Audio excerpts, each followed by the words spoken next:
it's like people were like, oh, the damage in Strive is too high, but then at the same time you have this other faction of people, and so many casual people who just get in DNF and they're like, wait, this game's damage is maybe even higher, but who cares? Like, we're just playing on with our hearts, you know. I'm hitting that wake up DP better than all the other people, so like, what do I have to be scared about? I'm just gonna play this game for fun.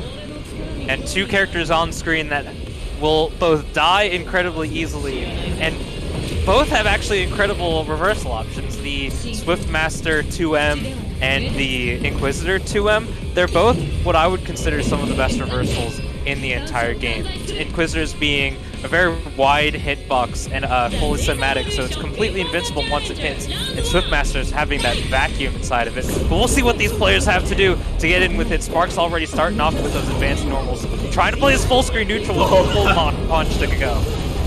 Yeah, the negative edge, full screen, no mana on the board, but I don't think it's going to matter if he's going to get the setup. Quick staggers. For sure making this guy block. I mean, you pay $50 to block, right? Hey, we're just here to press some buttons, and Sparkz is doing a huge opportunity with these huge buttons, using that full charge Mach punch to seal it off. This is a real two-touch game. Maybe one touch depending, but I mean, like, Night Slash has some... Oh, this is huge damage! Oh, and Inquisitor's gonna get the OTG set up with the wheel. Oh yeah! Get that guard damage already moving down towards the center of the gauge, but we get the tick throw. And as you were saying, yeah, the reversal, that 5B, 2B, they're looking at it. Looking at ways to get out of this pressure, but now he's gonna have to, yep, force the DP or the guard break out. DP right back at him. And something you'll notice in a game with potential simple input, similar to Grand Blue, when you do a special move, your mana skills, if you see good, that means they did the full action, but if you don't, that means they were mashing that button. And you ought to see those reversals hit the worst, because no one is doing the full inputs when they're mashing that 2M. Night Slash already in exhaustion here, gets in with the big jump special. This is going to be huge damage, and Sparkz should be going down in a quick, perfect KO in this third round. Right back at him. I mean, they're just, you know, no chill zone in this game. It's either you're on the receiving end or you're the one dishing it out. It's what's the meme? I love it, that tense moment when both players are one hit from death, but they're at full health. At the same time, yeah, there's absolutely no way that you can just like control everything entirely in this game. There's so many random buttons that your opponent can press that just immediately takes their turn or just kills you. Yeah, this is the full screen neutral that we've come to find in a lot of DNF brackets so far. Oh, good rollout. Sparkz reestablishing pace and neutral, throwing up as Ravekun just to control the screen. Oh, turn out the wind. No punish on these B attacks. I'll just throw each other out. I like the throwing in and to grab, just the pull and the magnet pull, and that just kind of makes the opponent have to worry about also just getting thrown. There's a lot of strike throw, a lot of shelling. He does not like to play close range is what I'm looking at. Reestablished reading the corner. The moment he gets close, Night Slash on him with that DP. And you go get your gun. Anything you can do, I can do better. Wow, I'm surprised they're playing so like kind of mid-range here. I mean, these are characters that don't have the true full-screen normals, but they do have huge full-screen options. However, they do take a lot of setup in order to get around, because Swiftmaster can set up the orb, but the advancing 5B beats so fast, it really doesn't matter how close you are to the opponent. Oh, no, you gotta be ready for wave DP at this point. You gotta be careful. People are going for a lot of safe jumps so far, but if you have a measured reversal option, or like if you can figure out the tempo at which your opponent is pressuring you, and you can more easily find the spots in order to get the DP. Alright, Sparkz turning up the heat. Or the heat has been turned up for him, rather. Oh, quick poke, trying to bait out the DP, gets right over it. Clean jump through. The Inquisitor 2M doesn't actually have huge vertical hitbox. I feel like Sparkz is kind of missing a little bit of the OP options. Like he could be getting a little more pressure. He's playing so far back that I don't think that Night Slash can feel the need to DP sometimes. Right back in. No debuff connected with the 4S. We still get the pressure with the wheel. Wheel's over. We get right around the back, and the 2M doesn't draw them in completely, but we were exhausted and couldn't fully pick up the confirmation, it seemed. Yeah, Night Slash just playing it really safe, realizing that Sparkz is just not finding the way in, really taking the time on defense, getting hit by the wheel. Nice grab on the roll. Yeah, we whiffed the button in match DP. Is this the world we live in? Is this the world we live in? This is the world that I want to live in, where we can just press buttons. You know what I'm saying? I want to press buttons. These guys want to press buttons. We want to press as many buttons as we can. It just so happens that the lovely folks over at Aiding made it much easier for us because our specials don't even require motions. You just mash the buttons. Yeah, it's gonna take some real like 400 IQ or maybe like 10 IQ. I don't know which one, but for them to finally figure out how to deal with all of these easy button inputs. Button mashers only live at the extremes of the spectrum. You're either a humongous genius or it was a complete accident. I mean, and why would you be anywhere else? Getting this guard damage, but Sparkz not wanting to go for the guard cancel, gets the run for the troubles. Yeah, I like going for grab so much here because you just kind of build up your mana meter, save up for another wheel, and then once you get wheel into guard break, you're pretty much forcing them to do some sort of like guard cancel or DP right there. Night Slash tried to push them out of the wheel so they could get the actual throw, but Sparkz puffing out their chest and throwing the DP only to get their huge damage. They failed to connect and might have actually killed, but they still get the pickup, the 2A, just to catch Night Slash trying to approach and punish. And now Sparkz gets around on the board, trying to take a full game. Sparkz kind of in there, still playing super far back, even with all that speed. He's looking for the opening, finds it.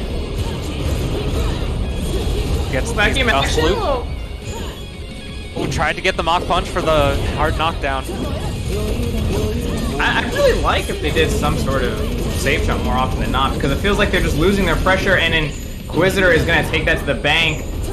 There are plenty of options for the Swiftmaster setup to get the safe jump, but you have to get the actual setup to fully connect. And Sparkz has been dropping the combos towards the end, making it much more difficult for them. Yeah, it feels like where they're losing out more than anything else, right? Throw the magic potion. Oh, we press the buttons. If everything converts, this should be a kill here. Swiftmaster does a decent amount of damage. Oh, right into the super. We're keeping it easy. Yeah, so not Awakening, right? You have to be an Awakening to get the super, but Awakening has a different trait for each character. Swiftmaster's Awakening trait makes him move faster. And Inquisitor's Awakening trait makes mana regeneration quicker. But supers in this game do a minimum of 200 damage. Yeah, so it is going to be taking it, and the first game going down to Sparkz, 2-1 right now.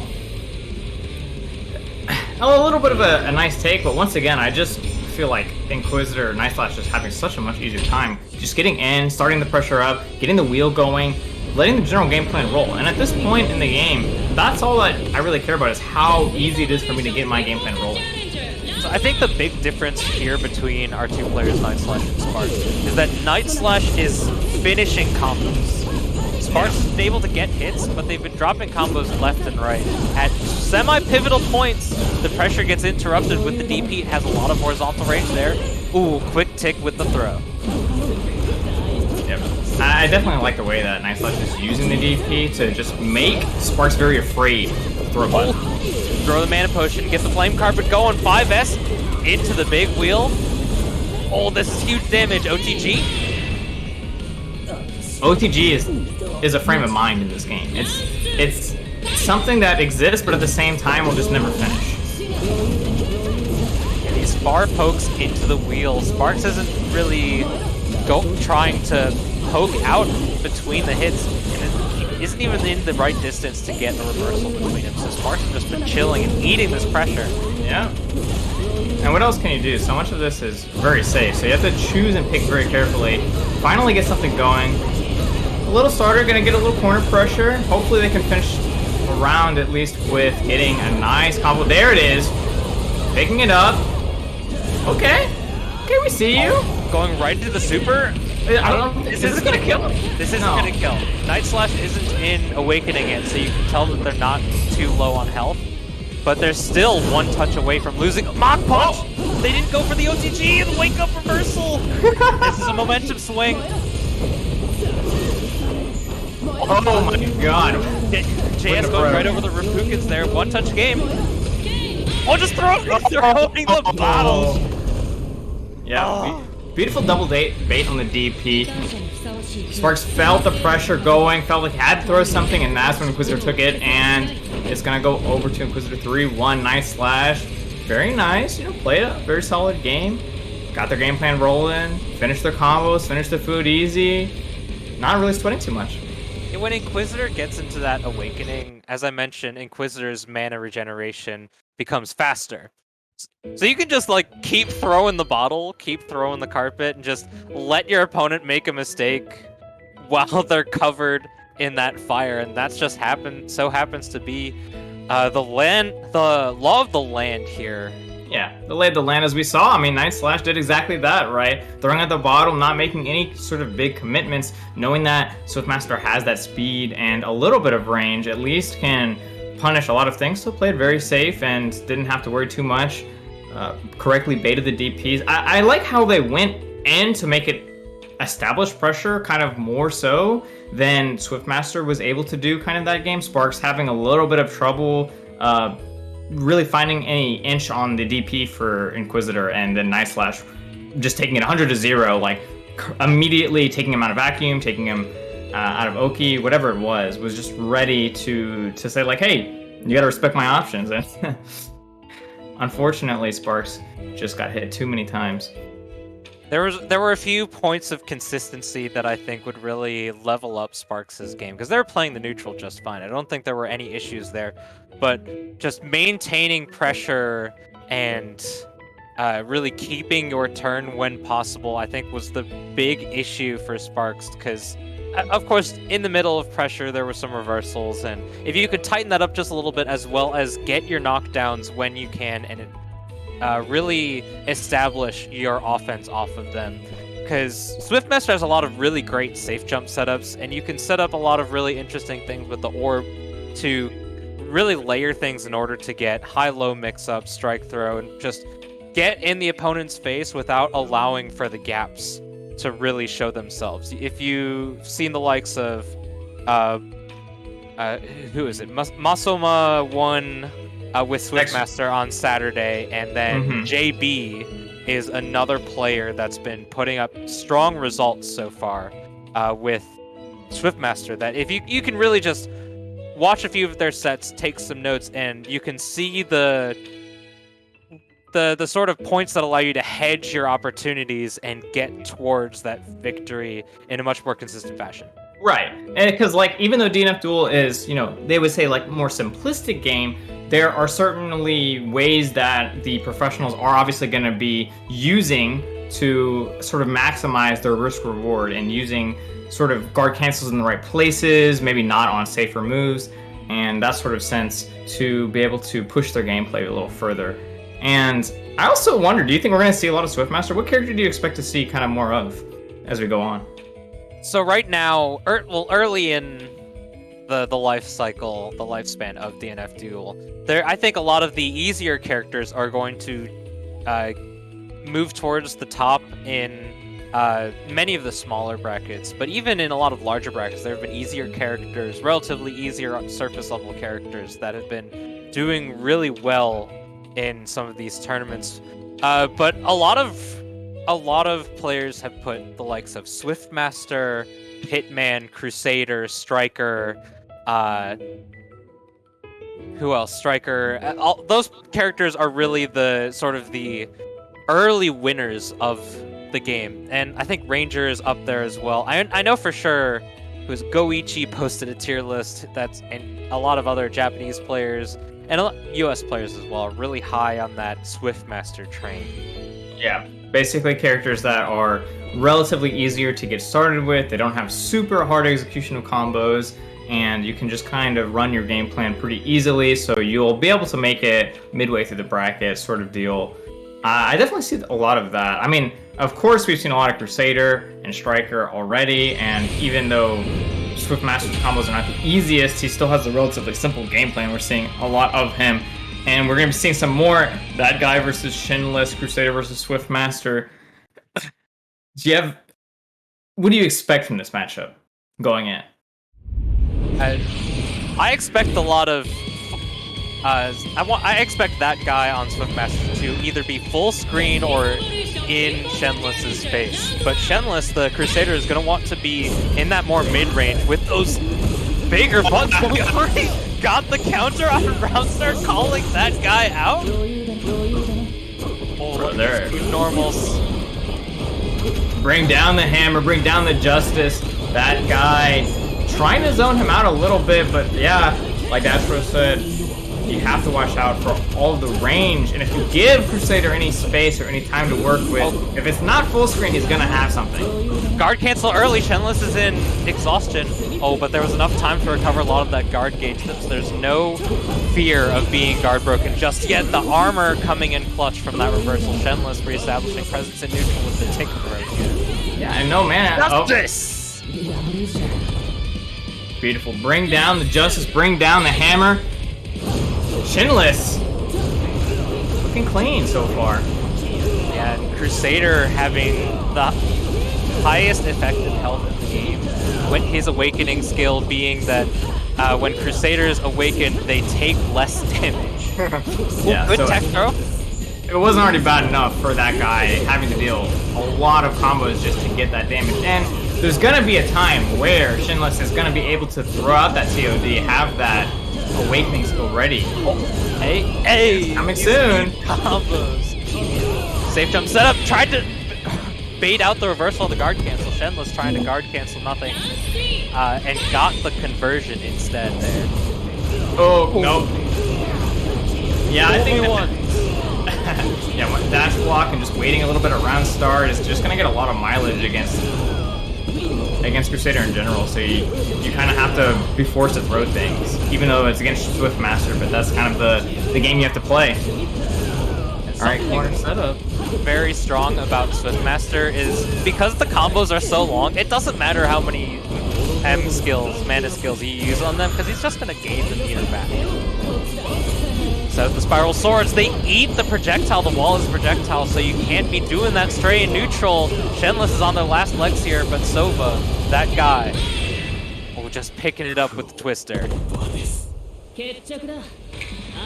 Really felt like he had a lot of control over the match. Like, besides the round start at the very beginning, he kind of played like very good like layer 2 on Crusader the entire time. Yeah, we've already figured out that we gotta chill a little bit on round start, but once you get that offense started, ThatGuy is going to take these hits to the bank.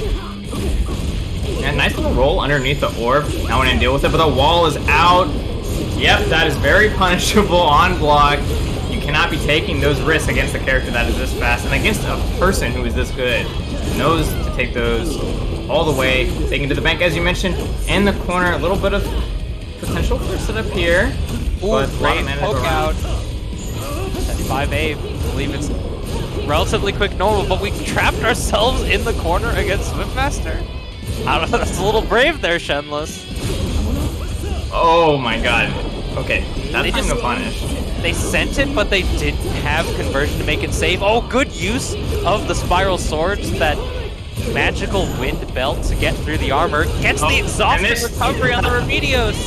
That's a little bit of a checkmate situation. The God install, unfortunately, his faith wavered at the last moment, and he was not able to get the conversion. That guy's kind of just running around with him. It's like, anything that Shenles tries to do does not feel very safe, does not feel like it's connecting very cleanly. Big combos, we're going to be able to get knocked down here into a safe jump. Oh, like every single time. Shenles has been so measured in these reversal options that they haven't been using them so frequently, but ThatGuy is still just pushing this offense super far. Shenles seems a little bit too eager to block. Yeah, I feel like in DNF Duel, blocking is never where you want to be. It's just something you have to find yourself in sometimes, and you need to get out. They've done a couple of way DPs. Oh, and Really nice little 2A from them coming out, giving them a little pressure starter. But these reversals coming out from Swiftmaster, was that 2B? Yeah, these buttons from Swiftmaster, being the Swift character they are, super fast buttons, super good opportunities. Empty jump throw to seal it out. Shenles has been eating these safe jump setups so frequently without any sort of message to that guy to choose anything else, that now that guy's moving into the next layer of the next. No, that guy has him in the book. He's like, alright, and this is what you're gonna do next. Yeah, wake up, throw. Yeah, you're gonna eat that. We already know. You're blocking for breakfast, you're blocking for lunch, you're blocking for dinner. I'm gonna take it straight to the bank. And another grab, it goes. I really want to know, how does Shenles really start? He did wall into Hammer before, but it feels like that guy is finding the opening immediately. So what can he do to really find the frame trap? Shenles needs to get out of this pressure and start their offense at the mid-range. So that guy's been too good at just moving in at the long distance that Shenles hasn't had an opportunity to start things. Now they're getting it up. Get your back to the cross. Oh, but they dropped the combo. Awakening Super, I don't know. I don't think this will kill, just with the amount of health that Cinder has. This is actually super close if this is gonna kill. Get this huge OTG, it's gonna be close! He's going for it. Oh. Chat, if you believe, put your hands together. If you believe that they're going to live, and they do, and they do, can I get an amen in chat, please? Alright, double wall looking a little costly. Now it's the last mix-up. Last touch for both of them. They tried to poke out. Find it. I really like the use of that guy putting the anti-projectile, the wind wall on instant speed. It started this way and it might be ending this way. Shenles is not going out without a fight here. They're getting these huge hits, but that guy out of the corner with a clean roll. It feels like that guy's not really committing that much compared to Shenles. And Shenles has to take these risks because they feel like they cannot find the opening. That guy just does not care about what's happening. Ooh, missed guard cancel and gets thrown for the troubles, but there we get it. Okay, but this is the problem. You have no mana, and this could be a GG checkmate situation. It's close. There is no Awakening Super on the board. Well, one more touch. Oh wait! They knew, and it was written, and so it was, and so it was written. And on the 7th day, Shenles is put to rest. Wow, just such good showing. Now, contrary to last match, we were seeing kind of how far Swiftmaster can be pushed, and if you're not ready to know what these openings are, and you cannot find your space to take your turn, and it just feels suffocating. The wind sucked out of Shenles' mouth, goes right into the pocket of Swiftmaster. Yeah, that guy's I know that guy from the Power Rangers community, and I've seen him play a few other games, and he's very strong at picking up a game and just finding what works. I remember early on he was a sole player in Guilty Gear Strive, and he plays Eric Myers in Power Rangers as one of his main characters, and he's always been moving forward with what you can do to bully your opponent. And yeah. Swiftmaster is definitely a bully character. Granted, there are a lot of bully characters in this game, but Sova was bullying really well with Swiftmaster. Yeah, I think the nice thing about Swiftmaster is having these safe jump setups and having kind of a way where it's not obvious when you can take your turn. Like, yeah, I just want you to know that I'm still like plus on this move, and if you DP here, I'm gonna get a full punish off you and do Awakening Super, but you know, good luck. And definitely that guy showing that whether it's Soul, whether it's Power Rangers, whether it's this game,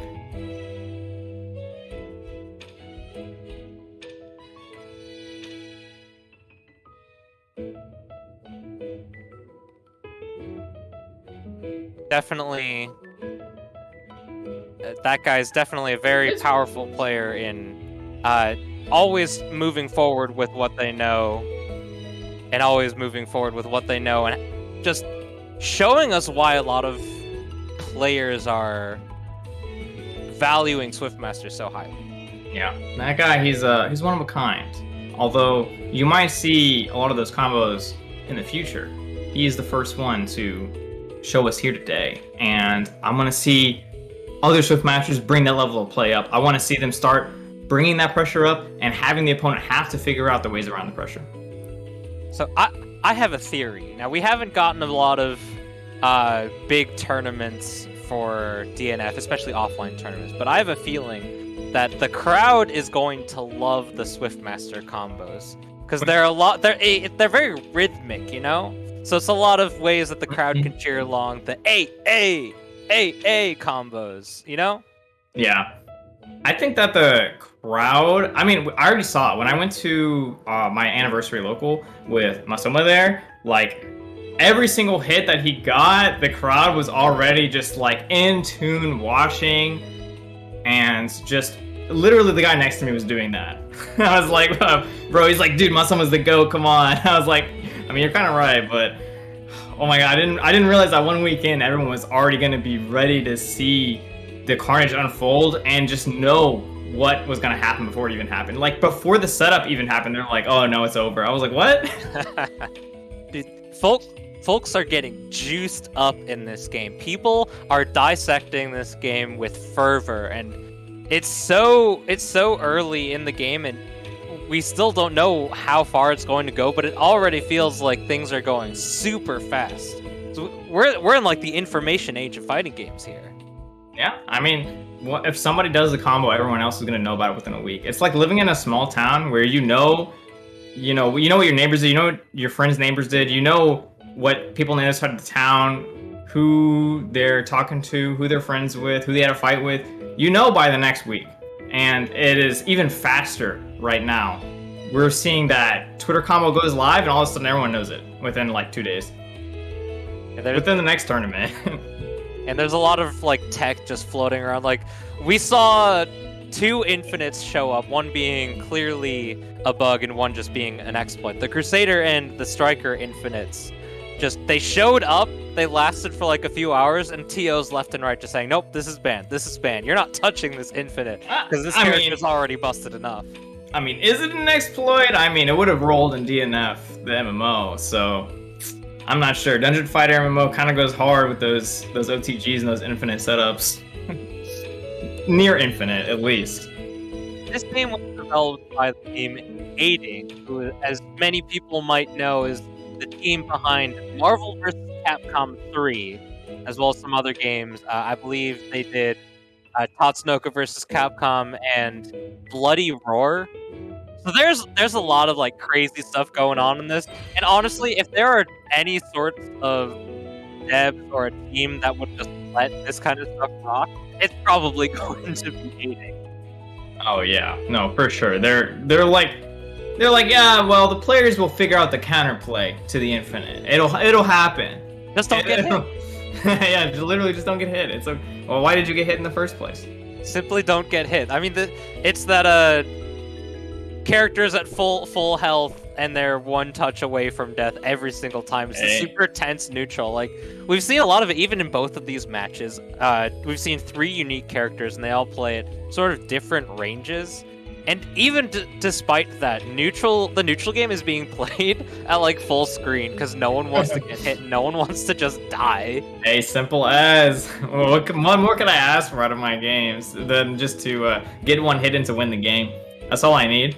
Dude, it's the recent like FGC meme where people are posting videos on Twitter of terrible matchups and like they get hit on. They get one hit once and then just waiting to the end screen. Exactly.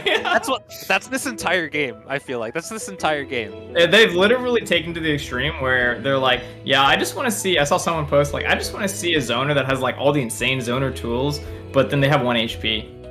And I'm like, yeah, well, we're looking pretty close to that right already. I don't know what more we can see from that. I've seen, like, seriously, Launcher have to win, like, 6 or 7 neutral interactions in a row, and then they still just get 1 touch anyways. It's like, yeah, I deserve that loss. That's true. They did roll. They did, in fact, press the roll button, and I did lose. Zoning like Morodoom, but they die in 1 touch. I want to see a character like that in some game. And if it's going to happen, I believe in Aiding to do it. They've already been so close. They've already been so close. Just let it run for like, you know, a quarter of a patch at least. Just let it. I mean, people were dooming so much about Happy Chaos and Guilty Gear Strive. I mean, that got eliminated pretty quickly, but people felt so bad about it.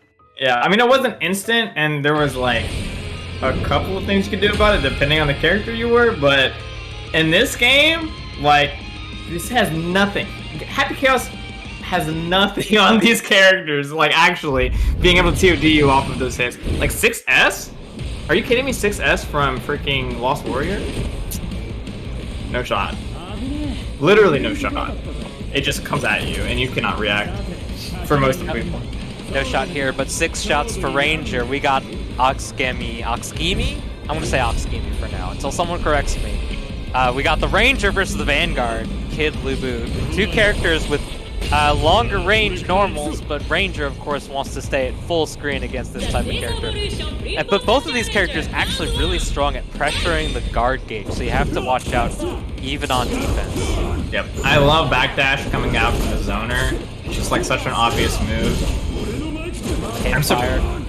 Oh, the DP has to be efficient, but there's a little bit of extra leniency on this input system, so you gotta be careful and delicate how you go for the motions. Well, good use of the DP as a cinematic to get away from that grenade. Okay. Okay, kick him up. Let him feel the pain. Combo? Hell yeah, this is sick. Shoot him. Let him know what's up. I mean, he can't even DP that. Yo! Oh, yo, the zoner just going full screen run up throw? That's a classic. We love to see it. I'm here for it. Oh, again with the DP. You gotta be watching those motion inputs. That's what you get for trying to go for anything but the simple input, in my opinion. Oh, DP again. Kid Blue Boom. A little bit antsy with their buttons here, and Okskemey just running in with the guns. Yeah, I mean, this is the game plan you run. 5A2B is, you know, quite strong once you get to that full screen range, and you can always set it up if you want. You don't have to be close. Jackpot. Yeah, baby. Okay. Double kick. Get those loops, set up the grenade, tries to go for the throw. Oh, what are you jumping for? What are you jumping for? Sit down. No chicken blocking in this game. Ooh, hip Sitting fire. down is what he's gonna do. I mean, Okskemey is literally just shooting him in the foot over and over again. That's gonna take the first game. He just stood there. He knew it was gonna kill. Okskemey out here scheming. Bro, just shooting him in the foot over and over again, like, I could not take that pressure. I would be so tilted already, like, come on. Let me in. I have almost full screen normals and you're telling me that's not enough? Bro, Eric Andre at the gates. Let me in! Alright, let's see around start. We saw him do the backdash a couple times. Yo, round start with the special? I mean, I guess he knows Okskemey's not trying to press, so yeah, we'll just run with it. We'll breakdance it. We're at the Olympics now. Shoot him up, baby. Dude, Okskemey's just playing like a PvE game right now. He's just shooting him up from afar. Has nothing to worry about. Throws down the grenade. Get the conversion? Oh, get him! Back fist. Okay. Oh, set up. JS calling out the throw attempt, getting the knockdown with the DP. Guard break. Oh, I pressed the button. Okskemey? I'm getting some Okskemey. Okay. Alright, we're just getting word on from our lovely streamer about pronunciation. Oh, 5A, those huge buttons from Vanguard. Man, maybe they say it that way because they know there's no way that they can... Well, as I was saying, that he messed up the Okskemey himself. And Kid Labu having a chance, but just getting locked down by everything. I feel like he's really afraid of the grenade every time he pops up. And that's going to happen every single one of these knockdowns that Okskemey gets a chance. Setting up. Going for the throw again. The grenade's there, but they go for the cinematic to get out of it. Very smart. Yeah.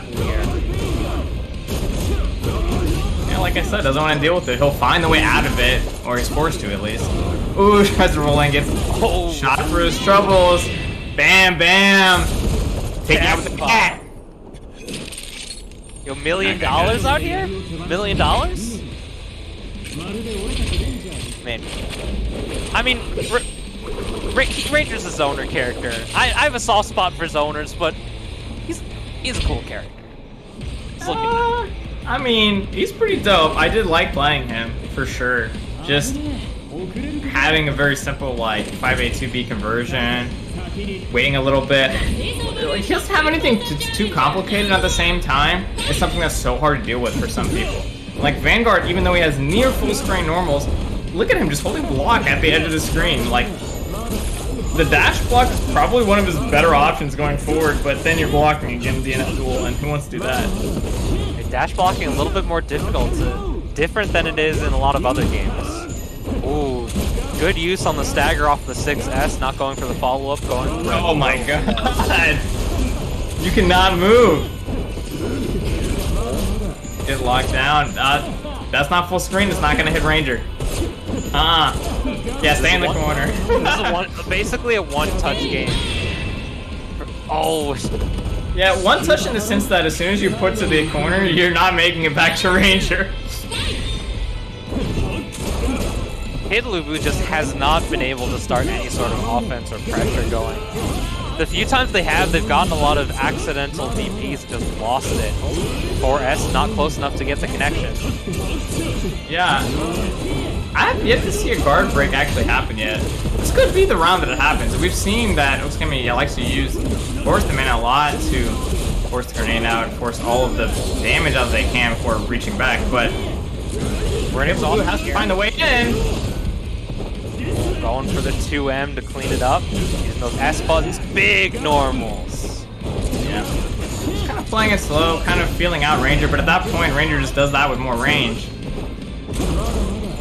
Careful, we're backed up to the corner, so Kidlubu has all the real estate here, but we poked out, and now it's going to be so much more difficult for them to start getting in. They went for the auto-confirm and just getting fully punished here. Okay, Kidlubu and the Awakening. No, goes for DP. His DP is not a DP, it's an anti-air. Oh, run-up throw is going to take it. Okskemey making it through 3-0 versus Kidlubu. They just did not know how to make it through. He's acting like a villain right now, dude. He was straight up, like you said, bullying. That's the name of the game. And if you can find your way to do it, even with Vanguard, like I said, having full screen normals, almost full screen normals against Ranger, it did not feel like Vanguard ever could touch Ranger except for occasionally walking up. Yeah, this is early in the game, so people aren't playing matchups yet. They're just trying to get to the point where they can enforce their own game plan. I do think that's the most important thing. And some characters will have a hard time finding certain other characters' matchup strengths. And like, zoners is always one of those things where you never really know when you can, because you have to win so many micro like transactions in neutral. It's like, okay, well, if he hits me with this button here, we go back to full screen. He gets no damage off of it, but we have to do it like 5 more times, 10 more times until I finally get in. Once you get in, you need to maximize your potential out, which it kind of felt like to me that Kidlubu was not really cashing out on damage all the way that he could have been doing, and therefore the risk reward just was not in his favor. Yeah, a lot of times zoners are very like death by 1,000 needles, death by 1,000 cuts sort of game plan, and Ranger and Launcher very similarly, they don't do a lot of damage. Their average damage is relatively low compared to the rest of the cast. And Vanguard themselves can do a decent chunk of damage when they do like their fuller combos. It just, the openings that Kidlubu got, they didn't take it as far as they could. There were times where going for the DP cinematic were actually a really great and smart idea, but... Right against the grenade? Yeah, in order to get out of the setups that the Ranger had for them, it's just they weren't able to make those small wins that you're mentioning count as much as they could be. Right. Absolutely. You know, just having the frame trap into the damage is not enough. You need the frame trap into, like, I'm going to take 60% of your health bar. I'm going to make you wish that you did not enter this fight against me, because now you are just sitting there watching the cinematic. You saw cinematic happen. Watch a real cinematic. Watch me TOD you from 100%.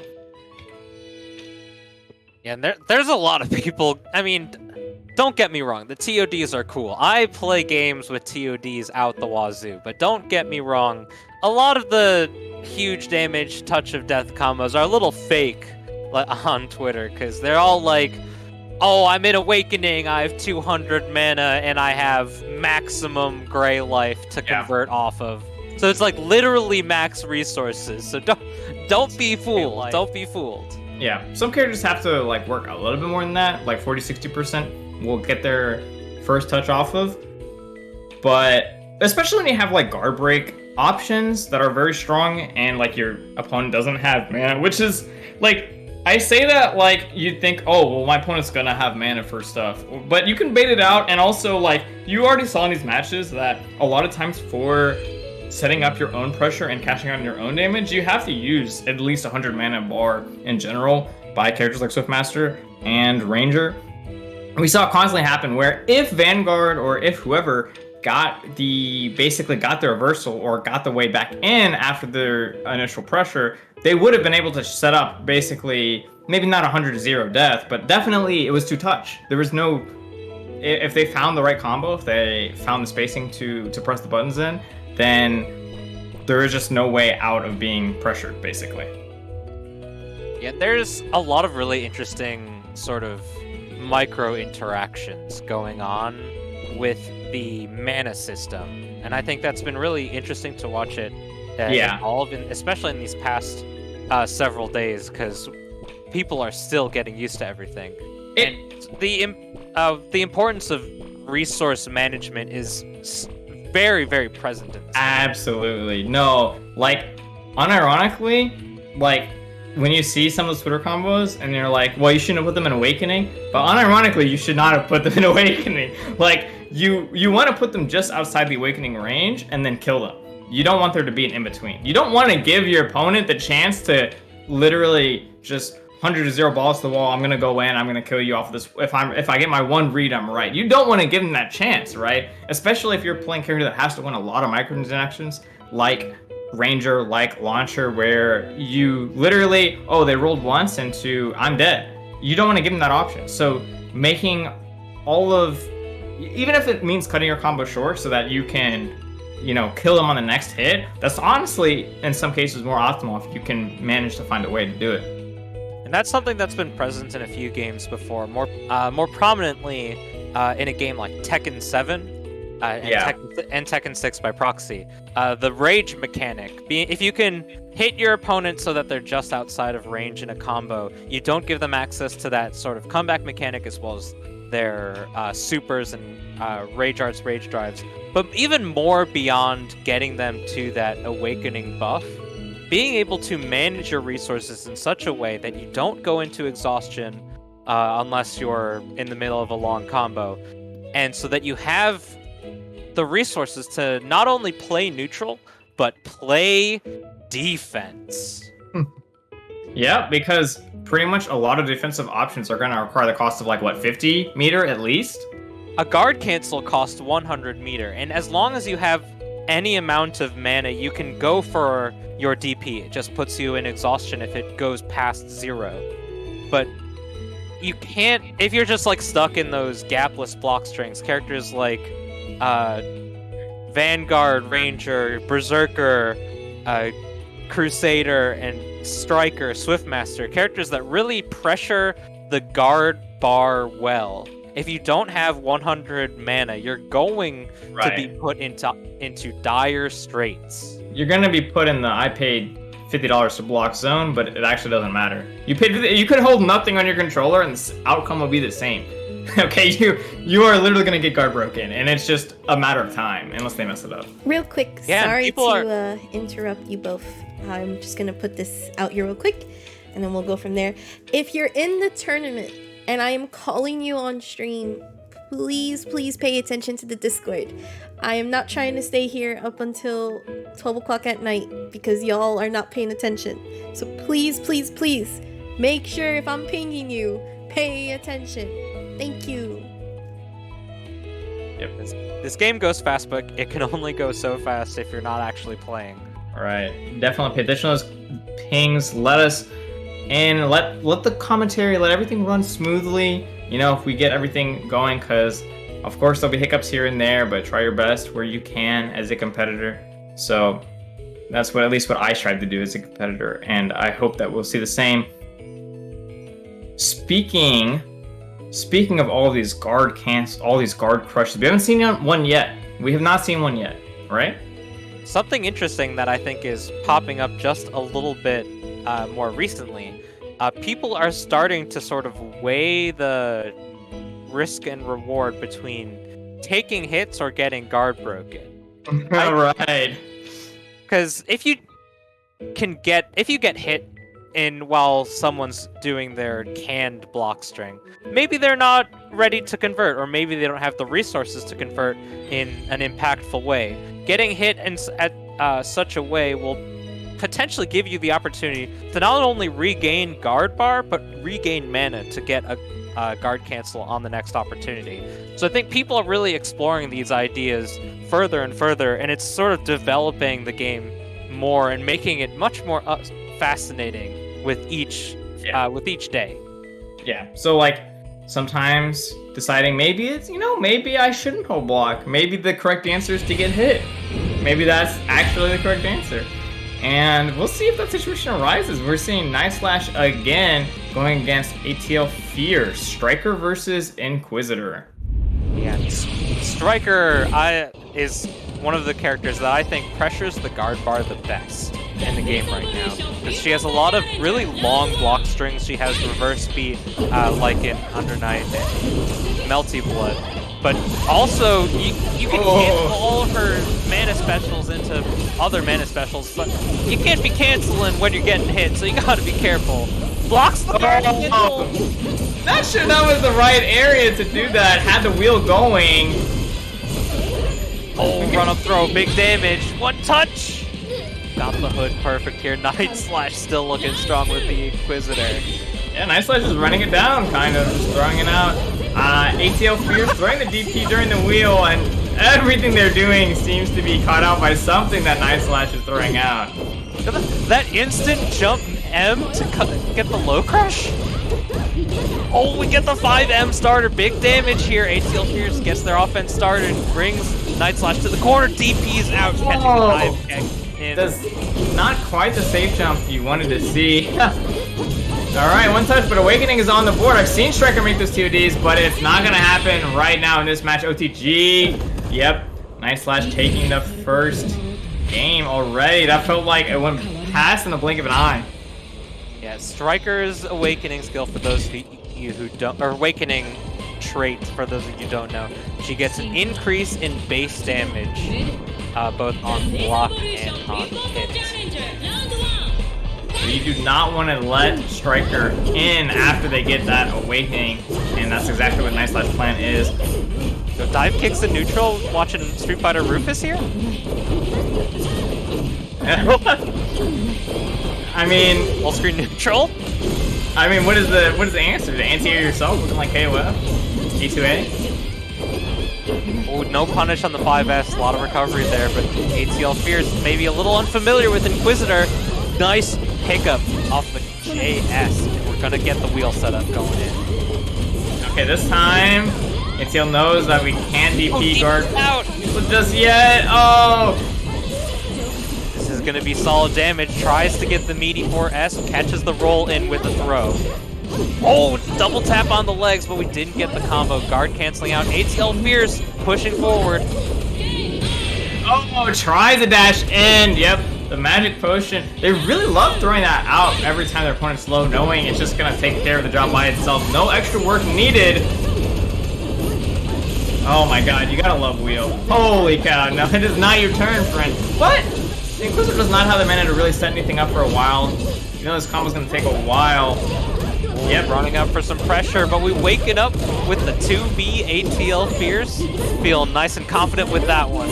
I feel like even if you don't know the enemy character, you see them running out of mana, and you're like, oh, it is fine. Oh, they reversal out. ATLFierce was building that guard damage. Once they get the next hit, they might be able to get the guard break. But right now, we're returning to neutral. Nightslash getting all of these resources back, while ATLFierce is stuck against the wall here. Okay. Will they be stuck for the rest of the match, though? No, looks like they find a way in. Dive kick. Doing a little bit of work. DP trying to continue the pressure with the DP mana cancel, but no Inquisitor is going to find way back into neutral. This is the one-touch game. This is the one-touch game. They run in. The 5A catches the 6M from ATLFierce. Nightslash moving on to set point in games. But ATLFierce was showing some life there in the latter portions of that game. Yeah, it feels like they're adapting slowly as the game kind of moves on. Even though they don't seem super familiar with Inquisitor, they're learning like, oh, okay, well, you know, maybe me trying to keep risking going for these guard cancels and DPs against Wheel is maybe not the best option, and I kind of have to agree. Fierce dipped out. They caught the 2-0, but I guess they didn't quite know that it was first to 3 in this bracket. Yeah, you got at least one more in you. You See what you got. Pump up that fighting spirit. Rock some pep jams. Got some Eye of the Tiger. Oh yeah, dude, Eye of the Tiger is definitely a way to like momentum swinger by itself for sure. Yeah, you look in your opponent's like playlist and you see Eye of the Tiger pop up, you're like, oh shit. Oh no, just hopefully we stall out long enough for the song to go away, and then maybe we can play the game after that. I mean, ATLFierce, maybe this is just they're hardcore metagaming their opponent, using this as a mix-up strat. The mental mix-ups here. Oh yeah, sorry, my controller broke. I'm gonna need like a 10-minute little wait. We'll ice you out a little bit. You hate to see it, but Hey, you know what? Sometimes you can ice out your opponent and take the W from that, you know? Yeah, Run up to them. Sorry, I gotta go use the bathroom real quick. let me go. I'll be right back. Don't worry. All right, but here they are back again. Have at least one more in them. Let's see if they can at least take a game off of Nightslash. It's not winnable. It's definitely like one striker gets in. If they find the way to frame trap properly, if they don't get hit by DP, you know? If they get an Awakening, all they need is one touch if they know the combo and they have the mana. You have to be careful on your offense against Inquisitor, because I feel especially as a striker, because striker has very strong block pressure, but at certain points you need to be able to sort of reset the pressure and get in, but Inquisitor has a very wide-ranging reversal, so you have to be wary of it. Okay, I like the color change. Oh, JS. White and black keeping it simple. Oh, no punish. Conversion. Okay, dive kick. Yeah, Nightslash knows. Yeah, they know the timing on the dive kick, so. And again. Give them any space. Next touch on block should be a guard crush. ATLFierce can let this rock for the entire string if they want. Oh, they just went for the repressure. DP. Oh, DP against anti-air. Oh, and because you're water striker, you get a pressure. combo off of it? One touch game. Oh no, but the DP. Alright, this is it. This is the last touch means it all. Oh, 6M! That's projectile info, so you can't be throwing out the wheel willy-nilly like that. Beautiful. Okay, a little bit of adaptation, a little bit of finding their way in there. Reverse 3-0? Question mark? Deep breaths. ATLFierce on the back foot. Gotta be careful with the guard cancel. Nightslash just being nice and patient there. Next block should be a guard crush if they want it. Oh, but they DP through. They staggered it just a little bit and gave them the space to breathe. Nah, guard crush is 2PM. They're just gonna dig it out. Trust. Yep. Honorable striker player. No guard crush, only true non-his footsies. That's what I like to see. That's what I play DNF for. Oh, rolls through wheel. Oh my god. That is one of the ways we can get through wheels, rolling right through the startup of it. One of the only ways, as far as I know. But still, they have a little bit of work cut out for them. It punishes the pokes from Nightslash. Night Slash has been going for that 5A neutral pretty often. ATLFierce used the dive kick just to get their offense started, only to get reversaled on. And now Night Slash is going to be able to take this round here, going up to set point. Doesn't dive kick? Isn't there a way to safe jump dive kick against after OTG, like double dive kick? Pretty sure there is. You can just do a normal safe jump with a normal. Dive kick's not going to be able to do it. At least from the setups I've seen. Oh, they tried to throw a little bit too early. The wake up throw Get off me! Both characters not trying to block right now. All mashers. Disgusting. Oh, wake up grab a second time! No way does it work a third time. Night Slash is just a little bit too quick on their meaty attempts. Ooh, backdashes over the magic potion. Okay. They're kind of playing a little farther back than I'd like. Oh, okay. Calls out the throw, just holds up on the controller. ATLFierce still showing signs of life. OTG. Pick up. Oh my god! What a monster! Just hit. Unfortunately, no conversion, and ATLFierce is going to pick up the first game. But what a hit on that DP. It feels so funny. I think Fierce was trying to bait out the guard cancel or DP with some sort of anti-OS with their own DP with the invincibility frames, but just misspaced it a little bit. A little Daigo-esque maybe? I don't know. That felt raw though. That definitely felt raw. Ooh, okay. Mashing out, beat your chest. Yeah, just outside of the wheel range, I think that was an okay option. Alright, spinning the mana. Both players spinning the mana, but this time Night Slash could be looking in a guard break situation again. Ravekun really gonna catch out here. This might actually be a reverse 3-0. It's looking like the start of it. A little wait. Okay, but out of time. Weren't close enough for the DP to hit, but it's okay because it didn't whiff. They just got guard canceled. Oh, conversion! Oh, trying to keep the pressure going. Careful! Okay. ATLFierce is actually the first one to kind of find ways in on the Night Slash. These 5As are huge and doing real well. The pressure, the run-up throw with the tick. When Night Slash doesn't really have 50 man, doesn't have anything to really set up too strongly, I feel like ATLFierce knows that they can kind of get away with some things. But maybe not too much. You gotta space it out a little bit when you're trying to bait the Striker DP. Because Striker DP can be canceled on block too. Okay. Twist both sides. ATLFierce. One hit, one touch game. Go run it, DP! That was actually huge. That was a huge brain move. Oh, but OTG. The final hit of the JS caused the hard knockdown. Night Slash moving on to set point once again. Okay. ATLFierce trying to run with the Eye of the Tiger. Okay, look at the spacing. Just outside a lot of the big hit connecting moves. I think they're relying on the DP too much though. Pokes but no confirmed. They're getting a few ticks here and there, but not committing to the 5B to continue the string. Yeah, kind of making this look an honest game so far. Oh, grabbed out of the 6M there. This isn't it, right? One more touch. One more touch. I mean, the right hit for Fierce could actually just kill Night Slash. Trying to find in dive kick, not finding the leverage it needs to. Gets across the potion. Night Slash ready for the way to get in. The low crush not working out. Night Slash taking it 3-1 again.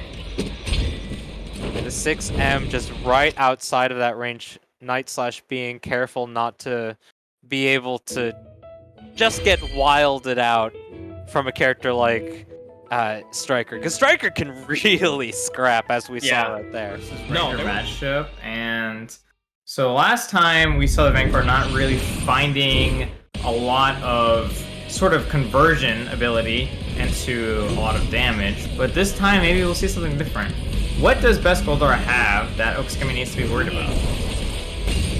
Ravekun over here, he needs to be able to patiently weather the storm and approach Oki just without getting frustrated, because these zoner characters are really good at sort of playing their game and really preying on frustration. If Ravekun can really just move forward and get close to Oki, it's going to be a completely different game than what we saw previously.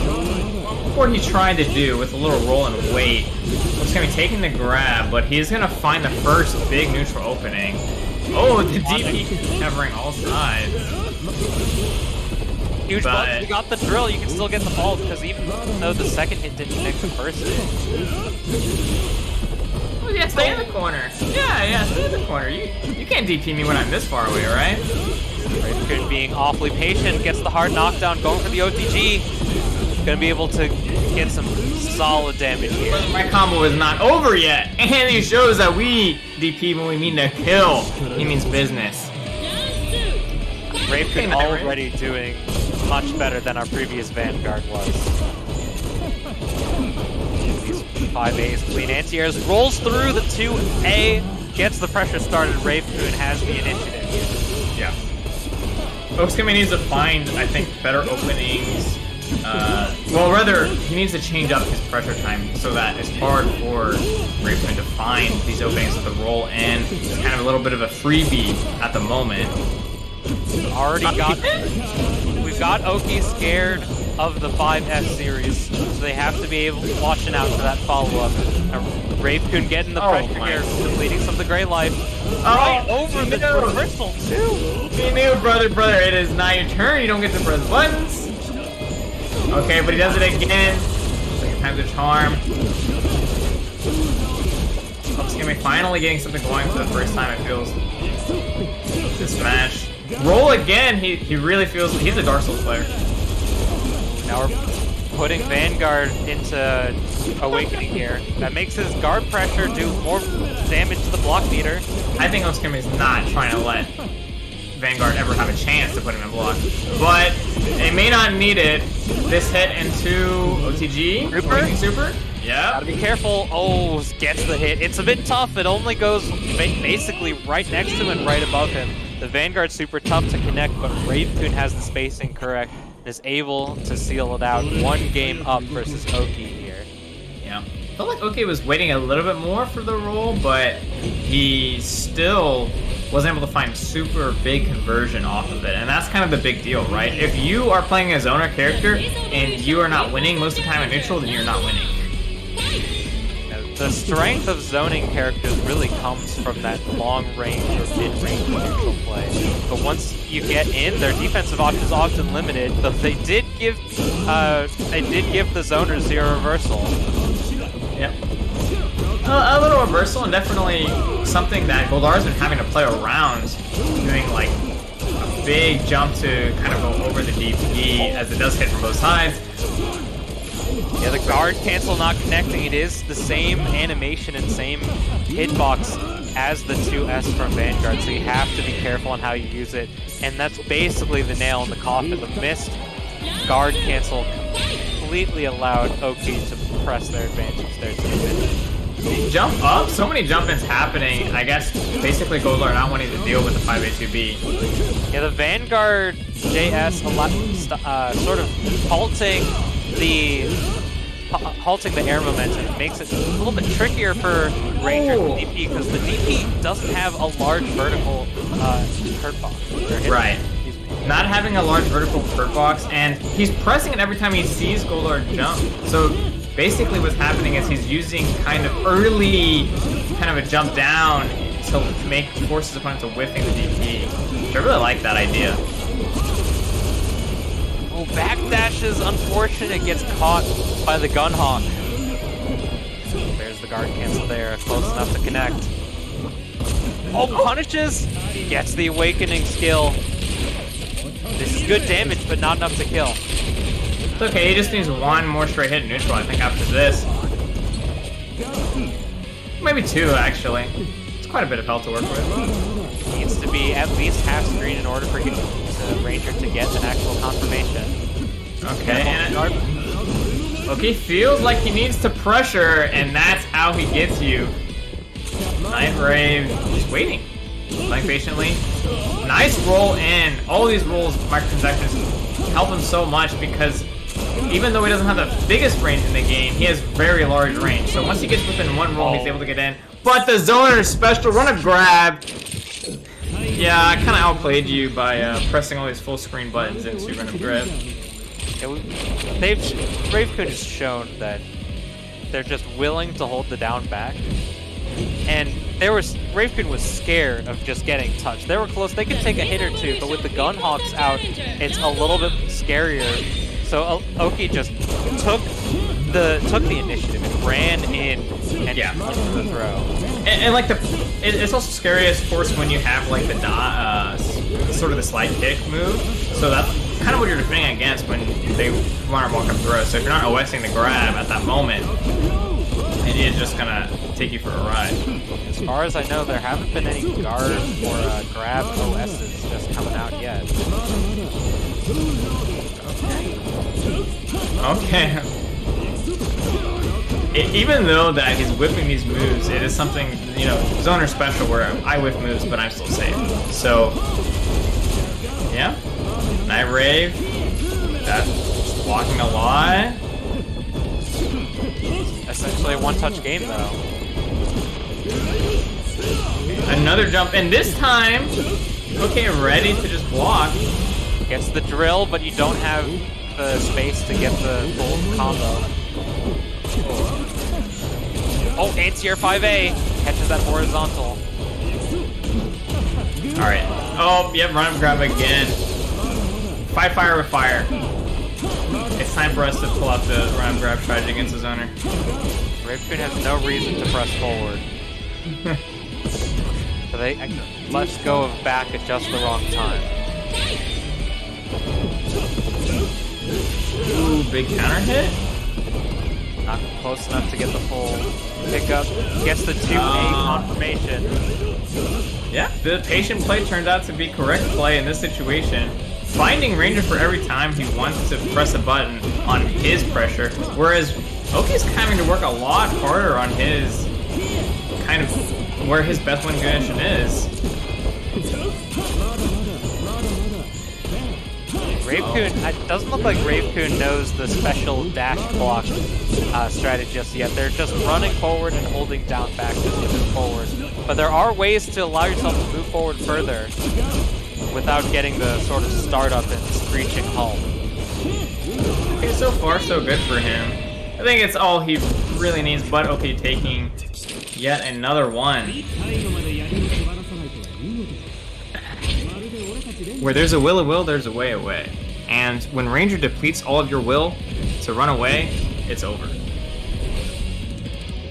Just have to be patient. Oki hasn't been going for intense pressure strings. Gotta be wary of those run-up throws that have actually worked quite well. Gets the counter hit off of the S string. That's big damage. Gets a safe jump in. Punishes against the DP here. Okay. Oh, fake mix-up. A little cross-up potential. But that just puts him in a corner against Ranger. I don't like his position now. Oh, Bare's out! Doesn't get the second hit, so they don't get the knockdown. Oh, DP's out. That's not a true block string, my friend. Okay, one more hit. Oh, this is big! And skewers them with an A attack. We have two modes here from Night Ravekun, right? It's like just like full block forever, and then we just have like jump button, and it's whether or not it's a delay is a question mark. And then we also have this roll. He is getting quite a lot out of going aggressively, so I understand, you know, getting a little impatient. DP, unfortunately, not the way he gets the down back. Yeah, that 2M is not very strong. It hits a very specific point. Oh, and the guard cancel too. And Oki's kind of caught on to a lot of the Amari options. Oh no. Oh no, it's over, buddy. No, but Okskemey didn't go for any sort of heavy combo. Didn't get full kill hit there, even with the resources they could have spent. See, these run-ups could be a grab. Quick 2A to catch the approach there from Ravekun. That's the layers. Will I run up grab? Will I run up button? Will I just press button from far away? Oh, catches the throw whiff. Okskemey just a little bit too greedy. Oh, It's already doing all the time. This is big damage. Counter hit on the 4S. Gets the pickup, the perfect there. Ravekun tying it up on the board 2-2 here. Our first game 5 of the evening. I kind of like it when he doesn't play super patient and he just goes in. When you have the offense, when you have the momentum, you gotta let it rock. Yeah, and also, he doesn't need to be super close to start things, right?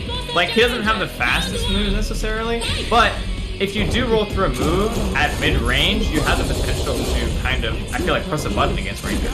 Like there. Just have to be able to recognize your plus frames when you can, but with everything so new, we don't know how fast things are.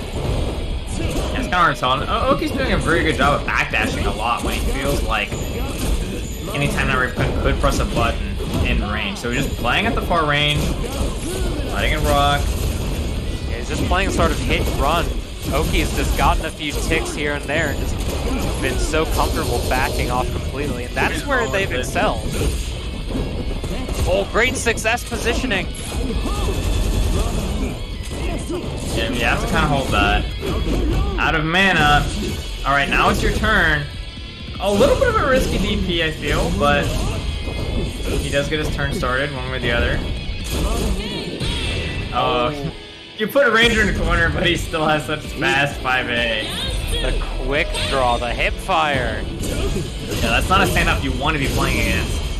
Ranger is a character known to be quick on the draw. The stutter step in there, trying to catch a grab throw attempt or wake up reversal. Oh, jumps on wake up, gets hit by the 5M. No conversion off of the grenade though. Oki's pressing the advantage and trying to move into winners finals off of this. Oh, I love the throws. Oh, there's like no nothing pressure. Ravekun can do. There's no space for Ravekun because the guard cancel and the DP, they don't reach Ranger from there, especially when Ranger's crouching. We already saw time and time again that the 2M and guard cancel, they reach up and in front of Vanguard, so you can't press it like that. Yeah, I love going into those high stakes situations, or like those game-ending situations rather, where there's a lot of pressure on the line, and then you just play so safely. The opponent feels like they need to make the move. They have no HP, they have mana to work with, but all of those things are just latent traps laying in wait that, okay, it's already kind of set up, especially when you're in corner against a Ranger and he does not have to worry about any of those wake-up options, as you mentioned. Good stuff going over to Oki. Takes another Vanguard down, showing he knows how to control space in the neutral, and he's not going to let you be able to get anything for free. It's very well played. Ravekun definitely had some really great choices and options the way they played, and was able to press through and just create opportunities where they found them, but unfortunately the opportunities were not abound. And Ravekun could not seal it out. They took 2 games though. So yeah, it was close. It was hella close. Going into game 5, I did not know if OK was going to kind of be able to play defensively enough. I mean, some of the options that they chose, I don't think they were super strong, but they were throwing OK off of how they had to approach neutral. Where it's just like, oh, I just started to be really aggressive. I run up, I'm jumping, and like, yeah, okay, I have somewhat linear options in the air. I'm not like, Dragon Knight or something. I can only choose the timing at which I can come down with Lance, but even that was kind of helping Night Rave get a lot of leeway walking into OK in the neutral. There were a lot of really great sequences from both players, but I think it really boiled down to how the spacing was able to play out between the 2 players, because once Oki could just get full screen, it was all in their favor. But Ravekun had some really great offensive strings, just getting in, finding those staggers in just the way in order to catch Oki pressing at the wrong time. And you can't get too greedy on defense against Vanguard. They may seem far away, but they can still touch you. Yeah. And they do have, I believe it's the 4S follow-up, or 4M follow-up off of the 5M. It gets a crumple on counter hit. So if you press the button at the wrong time, you're gonna get hit for a lot of damage. Yep. Even at like 3/4 screen, you're gonna get hit and you're gonna regret it. I think it makes it a little bit easier knowing that so far we haven't seen too many guard breaks, so like the pressure isn't super scary, like not game-ending scary if I get hit necessarily. I still have at least a little bit of a chance. So because of that, people are more willing to like take risks even when they could be put in checkmate situations. Here we have our next winners semis match. That guy who you saw just absolutely demolish the Crusader player early, coming up against Rock MF. Here on another character we have not yet seen on stream. We have Troubleshooter. Troubleshooter, known for having like pretty decent long range, or like mid range, I guess rather, buttons that kind of just hit very hard. I mean, Troubleshooter's like a Shoto-ass character, if you ask me, but he definitely looks super fun. Gets to pick up that 5B so quick and such great range, actually punishing the 5B attempt from Rock over here too. Oh, you have to block that. No ifs, ands, or buts about that one. Oh, gets but we give you another chance. Knockdown. Give you another chance. Okay, that's when we're learning. Oh, uses the 8-way dash to get the instant grounded into the 2B. Rock was not ready for it, and we're going to be able to close this out with the right sequence. Oh, kind of a little reset. And now Troubleshooter, I thought they were playing at the right range. Was that the anti-projectile? How did he roll? That guy put up the belt, the 4S, the spiral sword, and was able to roll through the follow-up from the 6M from Rock. Oh, so a combination of both moves allowing him to get in. Oh, gets caught by the Hellbreaker. That JM, a little tricky. As long as you can delay your air momentum, things just get tricky so quickly. Yeah. I mean, and not every character can really greatly change their trajectory in the air, so it makes it a little hard to answer, especially when DP is one of your most characters' better options. Oh, baits out the reversal, the forward movement off the 5B, allowing that guy to get a strong punish with a great starter here. Big damage incoming. Setting up the Oki. Mix up, guard cancels out. Ain't trying to hold none of that. Still having a lot of trouble being put, even though it feels like he has decent options and early to mid range. Swiftmaster just being fast and being up quick on the uptake. Wake up 5A? No one knows their meeting time because it's okay, it's okay. Oh, the trap, still recovering from the Hellbreaker. Oh, that was tricky. They used the 8-way dash off of the orb, the nail, like Bang Shishigami has, and Blaze Blade. And you can detonate it with another 6M, whether on the air or on the ground. And Rock was, I guess, trying to punish the escape from that guy, but he caught him just pressing at the wrong time. That was kind of cute. I wonder if that's punishable if you do block, but you probably have to run under. Playing that defense. Yeah, that guy takes the first game, and we're moving on. 1-0 here. Picking up with the Gust loops. Hard knockdown, setting up the orb for the Oak. No, we're just going for the huge loops. Oh my god, no, you... unfortunately not finding the block button in the right place. Picked up again. Get this Oki. Going for the pressure, just delay overhead with the 5B. Oh, Rocket is getting eroded. Alright, one more chance. I don't think this is going to be enough to kill. We still get heavy damage here. One more touch. Text the throw. Rox has the awareness. Takes the throw, but anti-projectile. Still Troubleshooter finds. We got the combo interactions. We're in Awakening. One more touch. Oh, tries to roll through. Good guard cancel from Rock. We're returning to neutral. The trap actually gets the spiral swords. Okay, oh, we blinked. Could be it. OTG picked up. Super. Oh my mo. Oh! Get out of here, baby. Don't stop me now. We're having a good time. That's not one hit that you need. Even when you're not winning most of the time, just get an awakening and win the game. Sometimes you just catch that clutch hit. That guy not quite ready for it, but dashing with that 2B. Rock pressing buttons at the wrong time gets counter hit for their troubles. Oh, big combos. Get those negative edge loops. Okay, nice guard cancel that time. Oh, panic DP. It's okay, it's okay, it's okay. It worked, it worked. Actually, the anti-projectile is doing a lot of work. It's kind of hard. I feel like Rock, once he sees that, he doesn't really know how to approach neutral. It's just a quick skip neutral tool, but we don't know our meeting timings and just got caught whip and throw. Oh, that was a cute idea. Just got caught pressing though. Yeah, and that guy is just very cognizant that when he sees you press buttons, if he's not already pressed, he's just ready to block. Nice catch on the roll. Still gets the punish though, doesn't retake the corner. Able to land safely. Okay. This is an okay position. Oh, they're dead. Nice touch, yep. They're dead. OTG into Awakening. Oh, superstar flying through the sky like a tiger. Beautifully done.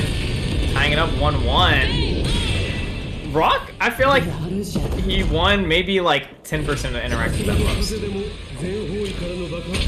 I mean, all you need is that one clutch hit at the end. When you're in Awakening, when you have the meter, when you have the mana, it's just enough to clean up, especially against a character like Swiftmaster, who has tied for the lowest health in the game, I believe. Yep. I mean, he's doing a good job blocking too. Look at all this stuff that Swiftmaster's throwing out, and Rock is just not taking any of the baits. Good guard cancel timings to give himself a chance. Oh, you have to eat this though, unless he gets hit with the tech. Oh, wake up, pressing buttons or something. No confirmation off of that guy, but we still get the throw to punish the roll. Yeah. Roll and says throw. Classic DNF Duel option. I see everyone throwing it out, but Rock is going to pay for this one. For a lot of characters, throw is just their fastest option. Oh, another throw to clean it up. Throw. Lovely tomahawk. That guy taking the wind out of Rock's sails after that first game that he won. Still just controlling all the pacing in the set. Using the orb to bring them in. We're going to be able to get hard knockdown here. Going for the setup. Oh, went for the low, but we're just not eating that. Going for the DP. Rock has been real strong on defense against these setups. Full walk up throw. It's okay, it's okay. Is it okay? Oh, it is now! This is how it happened last time, and it's gonna happen again! Oh my god. He can't keep getting away with it. Oh, no, he doesn't! And he doesn't! He twisted! Don't rest on your laurels. That guy is not putting the controller down anytime soon.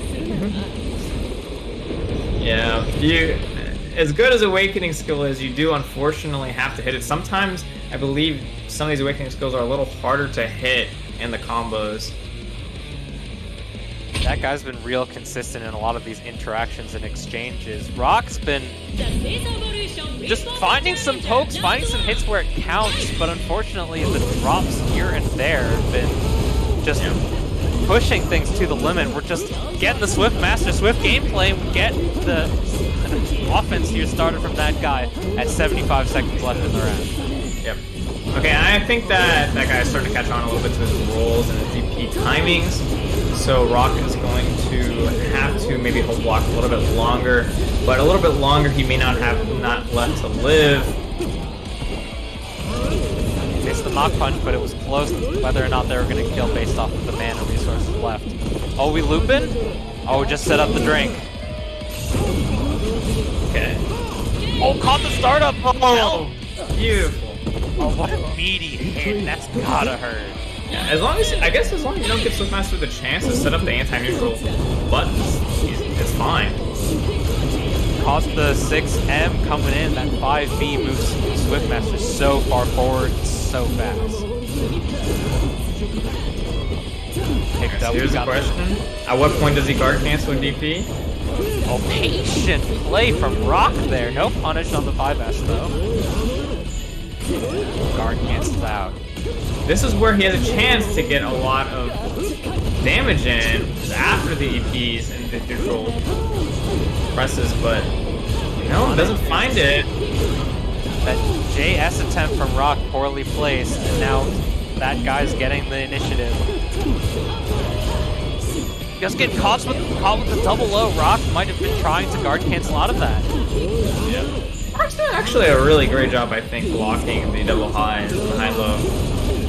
Rock's defense has been great, but the loss in neutral here has really been putting them on the back foot. That guy is just getting the pressure in so consistently.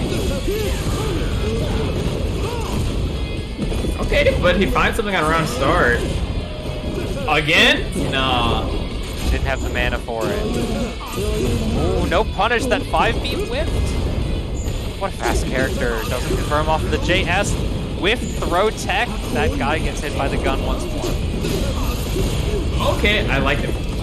That was great. They used the explosions to get rid of the little tornadoes, and then they just pressed again. Rock tying it up 2-2 here against that guy. Both of these players looking strong to move on to winners finals. Yeah. That guy kind of getting slowed down a little bit towards the later end of the set, having to kind of evaluate what his pressure is going to be like, how he's going to slow down his gameplay, wait for the DP, perhaps have to block a little bit more neutral if Rock ever gets a chance to play it. Oh, that time he got out. No. Good recognition using the 8-way dash off of the orb in order to retake the corner. Set up once more. Guard cancels out of the 2S. No pressure for you, sir. Oh. Yeah, I don't know if I love using all that mana because was not able to convert. And now Swiftmaster just kind of gets to run at you, skip neutral, skip playing the game for you. 2-2, but Swiftmaster up one game. That guy poised to move it on to winners finals, just needs the one. Rock hasn't been able to slow them down just yet. Okay, I love that frame drop. At 6S, we got the orb set up, trying to get this damage going, taking Rock right to the corner. Putting our nice friend Rock here in a hard place. Oh, he hasn't gone for it in a while, but yes, big throw is an option you have to watch out for. And now both of our characters are one hit away from getting a kill, but it's a lot easier. Okay, one more grab. Oh, nice! The guard cancel. The bait on the guard cancel. So clean from Swiftmaster. Once again, getting your opponent to low health and then just kind of putting safe pressure out there and letting the opponent just walk into the gust of wind, throw themselves out of bounds, take the dub. Good work to that guy. With sort of how the tempo of this game is working and the way resources are managed, there's a lot of really just easy ways to play smart, play patient, and let your opponent sort of just hang themselves by overspending and overreaching in neutral. Yeah. That guy is really that guy. Absolutely. He is the guy. He's not just that guy. He is the guy. The guy to look out for if you're looking in winners finals. Collision course, I think, being set up. Let's double check the bracket here. It should be Oki versus that guy in winners finals coming up soon for you. We still have more of our tournament going. Our loser's side seems to be rocking up pretty comfortably. Taking a little double check see for myself who's left in winners. Shenles sitting pretty, waiting for their next opponent. We have Ravekun fighting Aztec in a loser's quarters match as well. So definitely looking for some runbacks coming up, and I would love to see some more Crusader gameplay. We don't have enough of those in top 8, you know what I'm saying?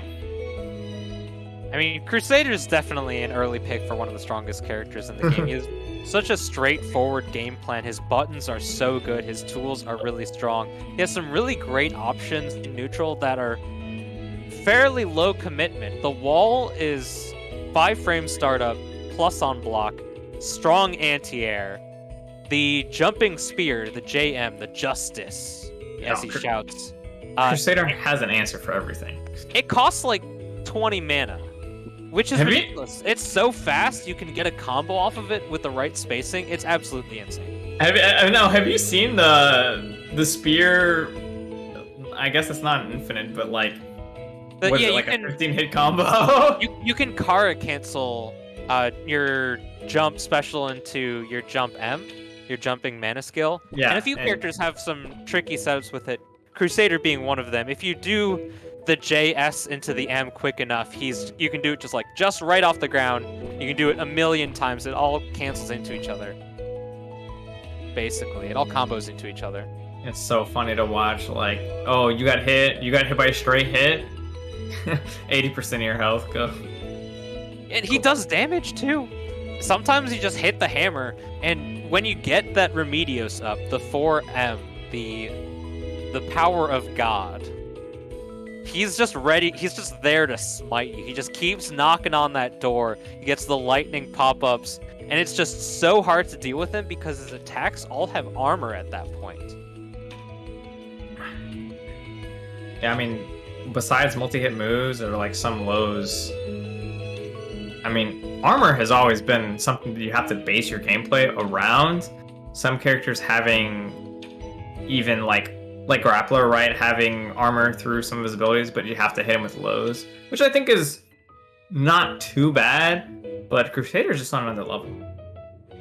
The Crusader armor, in the power-up, it's tough to deal with, but we saw ThatGuy do really well just sort of managing it both on defense and on offense. So when they got the hit against, I think it was Shenles earlier, when they got the hit against the Crusader player, while they were in the buff, ThatGuy knew the timing in order to just drop the combo intentionally and let the Crusader go into that sort of exhaustion state, that recovery state off of the 4M. Yeah.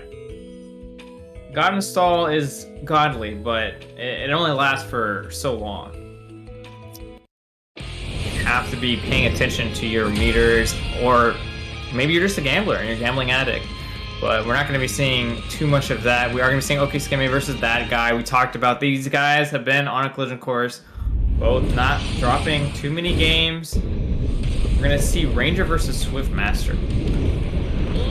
For the first time. This is a bit of a tricky matchup because Swiftmaster, as we saw, they have that the anti-projectiles. I believe it's the 4M, the little belt. If Sova gets the time to set that up, it's going to be incredibly powerful. It's going to be up to Oki in order to just completely prevent that. Not to mention, Oki needs to be able to weather the storm that is the Swiftmaster. There's so much pressure to be had. Oh yeah, I mean, he has the DP to do it. Doing him a big favor there, letting him start up his game in neutral plan, but these guys have such good tools against each other. I think the one thing is that not having a humongous amount of range on the DP is gonna help Swiftmaster kind of on these OP positions, and unfortunately on the side of, he's gonna just have to take risks when it comes to watching out for the 4M, as you mentioned. Yeah, and Oki's just taking a big risk there, trying to roll through the Ravekuns from Swiftmaster there. Is going to bite the dust for it. Yeah. I think the change in that you have to kind of take bigger risks in this matchup is putting Oki kind of off-kilter, making him forced and more pressured to press buttons where he wouldn't normally want to. Gotta be careful that 2B into the 2S isn't actually a true block straight from Rangers. Yeah, even doing those slight delay waits, giving Swiftmaster that time to set up things, it's so rough. Yep, and now you're paying for it. And, okay, nice card cancel, but it's just doing it again! Neutral? What neutral? You did not get to play the game, Ranger, in this matchup. Gets the hard knockdown off the Mach Punch, setting up with the orb. We use that 100 mana in order to get out. Yep. Look at Ranger having to it's like watching Happy Chaos, having to run up in certain matchups and go full screen, not just to grab, but actually to have to start pressure because they know that Swiftmaster has such a good ability to skip neutral. Oh, the take advantage! Full charge on the gust release. Guard cancels out, not trying to eat any of this block pressure. But just sets up the belt and running in. Yeah, mentally, I think you're in a good spot. When you're forcing the zoner to come into you, you're in a good spot. You're not stressing about things. Yeah, Oki just hasn't been giving that guy a reason to calm down and slow the pace down. That guy, they get like full screen and they just set up the belt and run forward. Like, Ranger can use the 5M to get sort of through it, but it doesn't really do much because it still sort of wastes all of that time. Yeah. It's sort of just a neutralization. Neither player really comes out ahead from it. Okay. A nice roll though coming out. Okay, getting a first big lead in the matchup that we've seen. Using the Scud Genocide to keep Ranger in the air. I don't think he wanted to go that way. Oh, setting up. Oh, not like this. There's no reason not to just hold down back when you have the belt up, I feel. Yeah, oh. I mean, it just blocks everything. Watch the guard cancel. Oh, a little bit of patience on that down step. Oh, he did not even have time to parry fast enough. Okay, missed the tick throw. Tries to roll through, still gets hit by the last hit of the 6M there.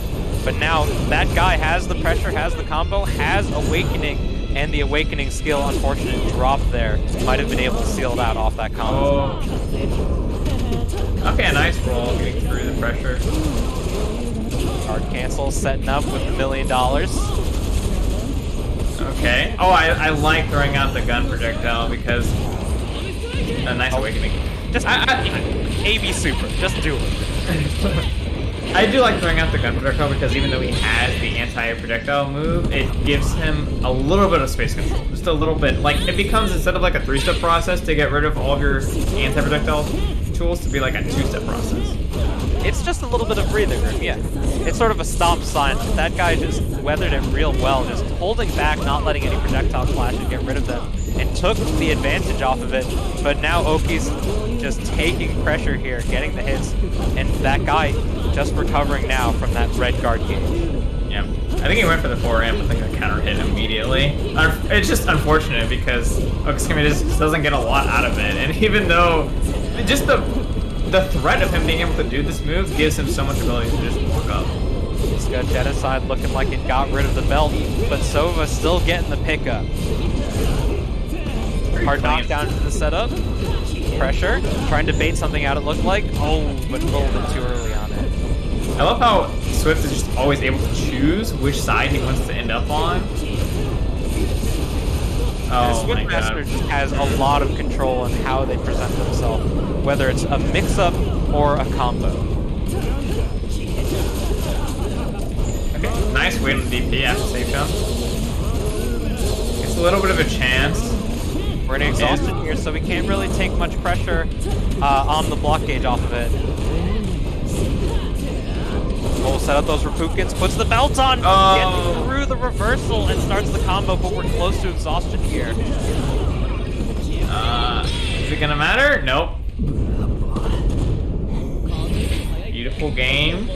Okskemey not finding anything really sticking. You know, he has his gun, but all of his shots are just whiffing in the face of that tornado. That guy has just been able to, he's been able to set up even beyond all of this neutral play that Ranger is trying to establish.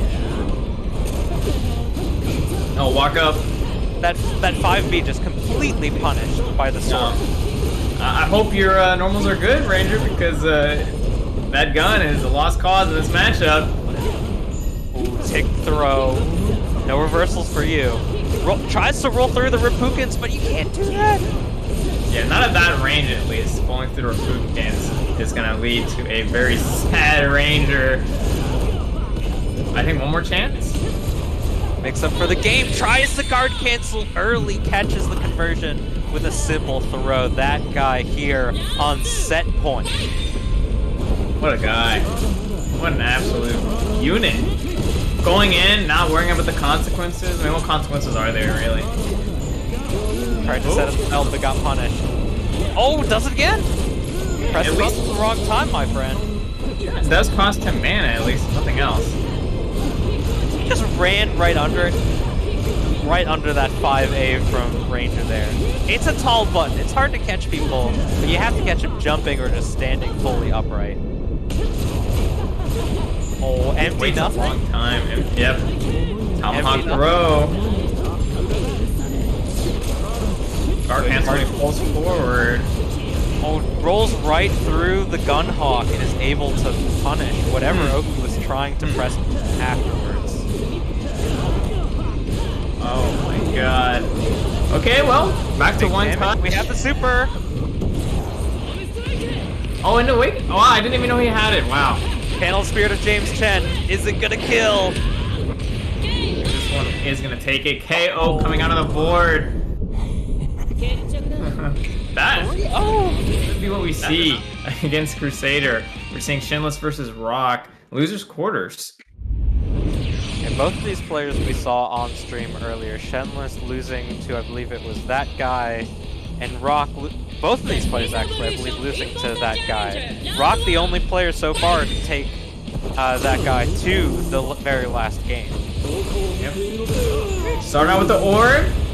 Blocking the grab. The 6S, that holy orb, it's a projectile. Everyone can crouch it, but it's still a good stop sign. Yeah. Sometimes it lets him get his pressure regardless, so.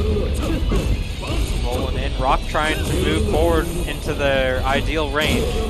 Playing like a zoner right now so far against Troubleshooter, which is kind of weird to me, but it's working out okay. I think next hit could kill if he knows the combos. Oh, the orb connects, but no conversion. Tries to run up the road. Rock just content to hit the 2M to get out. But the poke, Rock standing up into the orb, it looked like, and Shenles able to clear it out with a 5AA. Oh, round start, 4S. Actually, I think that 5B might be a projectile at that distance. Oh, DP, but it was a little late. The delayed kind of timing from Rock and that was a little awkward. And Shenles is eating it for it, eating the dirt. Yeah, that JS, very strong tool, gets super plus friends. Shenles stuck in the corner. We got the trap on them, but doesn't block the 5M from Shenles. So far, Rock is doing a good job blocking most things that Shenles is throwing out. And I don't know if it's going to be enough, but it's weird. He's just playing like a zoner, constantly throwing orb and spear. Okay, there's the wall. Here it is. Stop. We're laying the word of God down. Oh, baby. Knocking on your door, trying to spread the word of the Lord. Can I get amens in chat if you like Crusader? Amens in chat. Amens or prayer hands emojis in chat.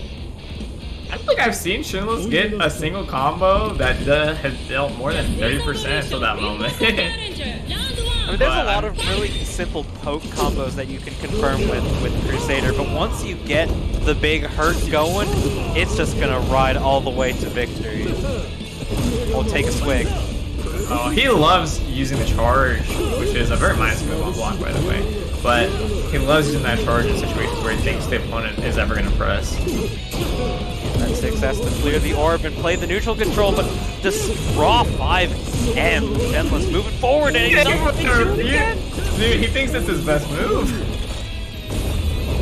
Well, trying to clash with the orb using that trap setup. Yeah, a little anti-zone. Shenles now in Awakening, they'd be taking a little bit of less damage, but now that Rock is in Awakening, it's not going to matter. Oh, huge hit! Yeah, big press. Nice.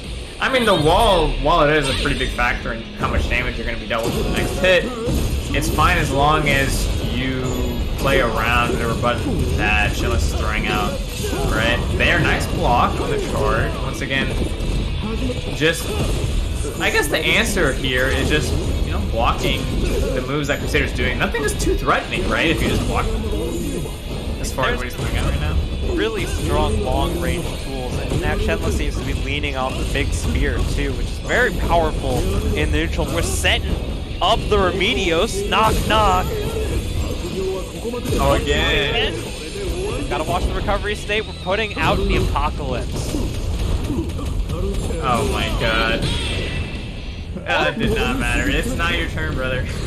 Tried to guard cancel out of, but still get hit by the space laser. Oh, Justice! It goes right through the second hit of the gunshot. Yep. You have no mana. I'm not worried about anything you do. Oh, catches him walking forward. Has the install on him. He has no mana though, so he needs to make the most out of these hits.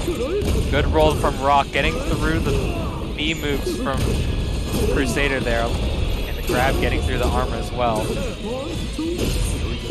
Oh, okay. Rekka series. So it's not really mattering. Charged? He wants to do it. He feels the adrenaline rushing through him. Oh, wake up grab. Oh, they didn't have enough time to set up the Remedios, just gets poked out for their troubles. Yeah. Troubleshooter just laying on the pressure, keeping it close, realizing that, you know, Shenles kind of weaker whenever they don't have the opportunity to throw out Spear, be able to throw out Orb, and just keep running in, throwing out mid-range pressure. So Rock was leaning fairly heavily on the 6M there in neutral, the gunshots, but Shenles found an answer earlier and just didn't really recognize how much Rock was relying on that attack in order to control space. So when Shenles can just jump over it and use the spear, it's going to be very powerful in order to counter that setup. All the roll through, but the 2A able to poke through it. Yep. 2A, one of the few jabs, I think maybe the only jab that's actually close to the block. Oh, just gets caught by the Holy Orb and thrown for their troubles. Can get thrown out of rolls in this game. Oh, Justice! We're back to exhaustion, but we're recovering mana slowly. Oh! Yeah, I don't know. Maybe he was hoping that Shenles was going to run in there to the button, but Shenles just Shenles. He's just going to wait. He has nothing to fear. Going in, punishes the reversal. Rock into exhaustion. He's trying to find a way to anti-air this, but it's not looking good for him. He's up against the wall, not the one that Crusader said, but the one on the edge of the screen. Wake up grab though gets him out of the situation a little bit. Now Shenles doesn't have space to throw other things out. It's just gonna be the arch wall, making it look like a good move. Raw shoulder check to finish it out. Shenles is just unabashedly using their moves just to bully Rock into submission here. Round start. Do it. Oh. Big hits. He has testosterone running through his veins. He's not afraid. Oh, throw the spear. Justice. Big hits. Finished off the Rekka series. Now it's Shenles' turn. He doesn't have to worry about doing this record series so much. When you know Shenles is the type of guy who will just throw out shoulder check into, yep. Well, that time defending it, the wall being used against him with the throw. Probably one of the better situations for a neutral throw. Shenles not pulling out any sort of Kara spears at the moment, just using Fulgent on the spear, so not able to fully convert depending on the height. It is a huge exchange too. Shenles is able to throw out the orb, and Rock has to spend meter in order to get rid of it. Where Shenles is just coming out positive with each exchange. Not only does Rock use meter, Shenles is going to be plussed based on the distance that they're throwing the orb. Yeah, and they'll just get to throw more orbs too if you use that sort of approach to getting rid of it. Once he gets into mid-close range, I think Troubleshooter is doing fine. Doesn't have any problem contesting Crusader buttons. Yeah, Rock just crouch block. Spending so much meter off the 6M, but Shenles, the spear costs like 10, 20 mana. It's absolutely insane for how good of a move that is. Yeah. I feel like dash blocking and waiting is better, because it's, I wouldn't say it's a huge risk to throw out like 6S and stuff, but it's not particularly doing him a whole lot of favors. Unless he does the spear. Not an awakening, so they don't get the wall bounce for the combo, but using the drink to get themselves there. Block. Okay. Oh, fails to convert, using the JS to pick them out of the air. Rock just tying it up 2-2. Okay, making it look close. Bringing it back a little bit. We see what you're on, Rock. This is why you're called the Rock. Holding strong, even in the face of the wall, you know that you have nothing to be afraid of.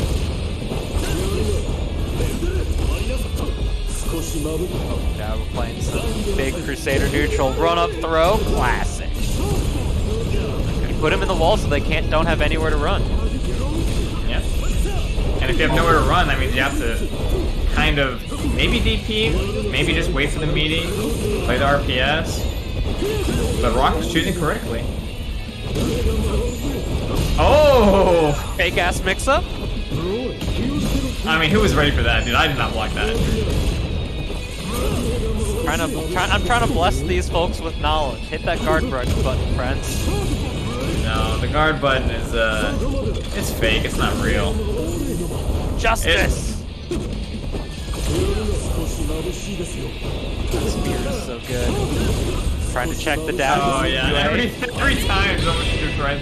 Like the only way he can press against the spear is if he hits him on the way up or on the way down of it, which is possible, but not really working out in his favor. Round start rolls, doesn't get punished. Rock takes the throw and brings Shenles to the corner, but we're already starting to poke out with these neutral tools. This is such an interesting way to play Crusader. Okay, he has the install going. Oh, he armored through. They armored through. His armor not enough there. Set up the apocalypse. Oh, they got touched, but just barely right before they actually would have been leading it. Yeah. Pick up. Oh, they went for the JS instead of the JM to get the pickup. Yeah, I like setting up the apocalypse where he did. Just keep him safe, but not looking too safe right now. Oh, nice wall catching the mid range. And the grab. That's 3-2 for Shenles. And the trap setup is not very plus. It has not very good frames on it, so just being able to throw that wall, especially if you have no threat behind you, is just such confident play and very smart answer from that 4M from Rock. But Rock getting eliminated, being sent down to the spectators bracket. We have Shenles moving on to our losers semi-final match against Aztec. Oh, we're getting word that Aztec unfortunately could not continue the bracket run, and we're going straight over to losers finals. It's going to be Shenles versus Oki. Shenles versus Oki. Did we see this before? Who took Shenles out? Shenles, I believe, lost to ThatGuy. Yeah. In winner's side. Yeah, 3-0 against ThatGuy. So both these players fiending for the run back. ThatGuy is just looking too powerful and is just trying their best in order to hold it down. Over in winner's side of Grand Finals right now. Yeah. We'll have to see what either of these players have to say about this. So my prediction, or what I think at least, knowing these two players from what we've seen so far, is between Shenles and Oki, I feel, my gut is telling me that Shenles is going to have a hard time finding his own pace in this matchup because it's kind of easy for Ranger to stop a lot of the zoning from happening, right? See, the funny thing about Crusader against zoners, you normally think that Crusader's he's this big lumbering character that's just going to get hit by all the projectiles. Is Spear just too good? They have two fantastic tools against the zoner characters. They have Spear and Wall. Wall, yep. Well, it's 5 frames of startup, and it's plus on block. Not to mention that Spear being so good, Ranger doesn't have very strong anti-air options. If you can get to a point where they're not preemptively calling out a jump or an approach with their 5AA, Crusader can just hit the Spear for free. Yeah. And just start the pressure going, because it's such a powerful move. So basically it's going to be on Oki to keep everything really tight and connected to make sure that Shenles does not have the opportunity to throw at wall, and Spear in neutral, but it might be a little difficult for him. We will kind of have to see. Shenles does not seem like they're the type to throw out a lot of other buttons. I saw them kind of checking a little bit with Jump Hammer, a little, like to go in, but otherwise they were not really using too many of the normals, just relying mostly on the poke and letting eventually like wall go into combo and to install into, you know, the amazing hammer combo, hammer time. It's a very tricky matchup. I haven't played it myself on Ranger's side, but I do know the matchup briefly from my experience playing with Launcher. Launcher just doesn't have a lot of great buttons to contest because wall is so fast, and you can't throw anything out without any sort of caution. You have to be able to mix up your options in such a way that Crusader can't easily reaction punish, because the reaction is going to be super strong. Ranger's buttons with the 5B and the 2B, they're fast, but they don't do all that much. And when you're just a little bit too slow in your pace of neutral, you can just throw out the wall and completely punish the zoning opponent. And also defensively against Crusader, as Oki, like, your best of Ari is like what, 5A or like, I mean, really do you have buttons that can contest just wall pressure that well? I believe I'll have to check, but Ranger's fastest buttons aren't all that fast. They have, I'm scrolling through right now, I have Dust Loop up. 5A is 12 frames. 2A is 10 frames. Throw is 5 frames. Mock Kick is 10 frames. So they have nothing faster than a 10 frame strike. But Crusader definitely has at least a 5 frame attack. Whether or not you want to throw it out in neutral, it's super. You have to be super careful what happens. Crusader 5A 10 frames, 2A 8 frames. No. And Shenles hasn't really been throwing it too much in neutral. I'm just worried about whenever like wall happens and you're in knockdown as Oki, you probably just have to hold it or DP. So like probably your two best options against Crusader, maybe. Yeah, you have to be super careful on defense against Crusader, especially when you don't have really the attacks to contest things. Yeah. And you can't really make space for yourself if you have wall behind you immediately anyways, so... Yeah, and Crusader is just so good at denying the space with the wall, and it's just, you can't play the sort of neutral you want to play, because Crusader can, at their own pace, make the screen smaller. Can we get Okskemey or Okizemi into my lobby, please? I am not trying to be here till 12 o'clock at night. Thank you very much.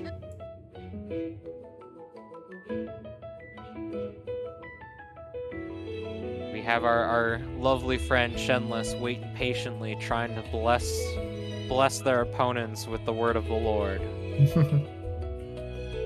I mean, it might be a tough road. They may be in losers now, but the Lord has, you know, given them a path, and it's never an easy path, but it's the path they have to take.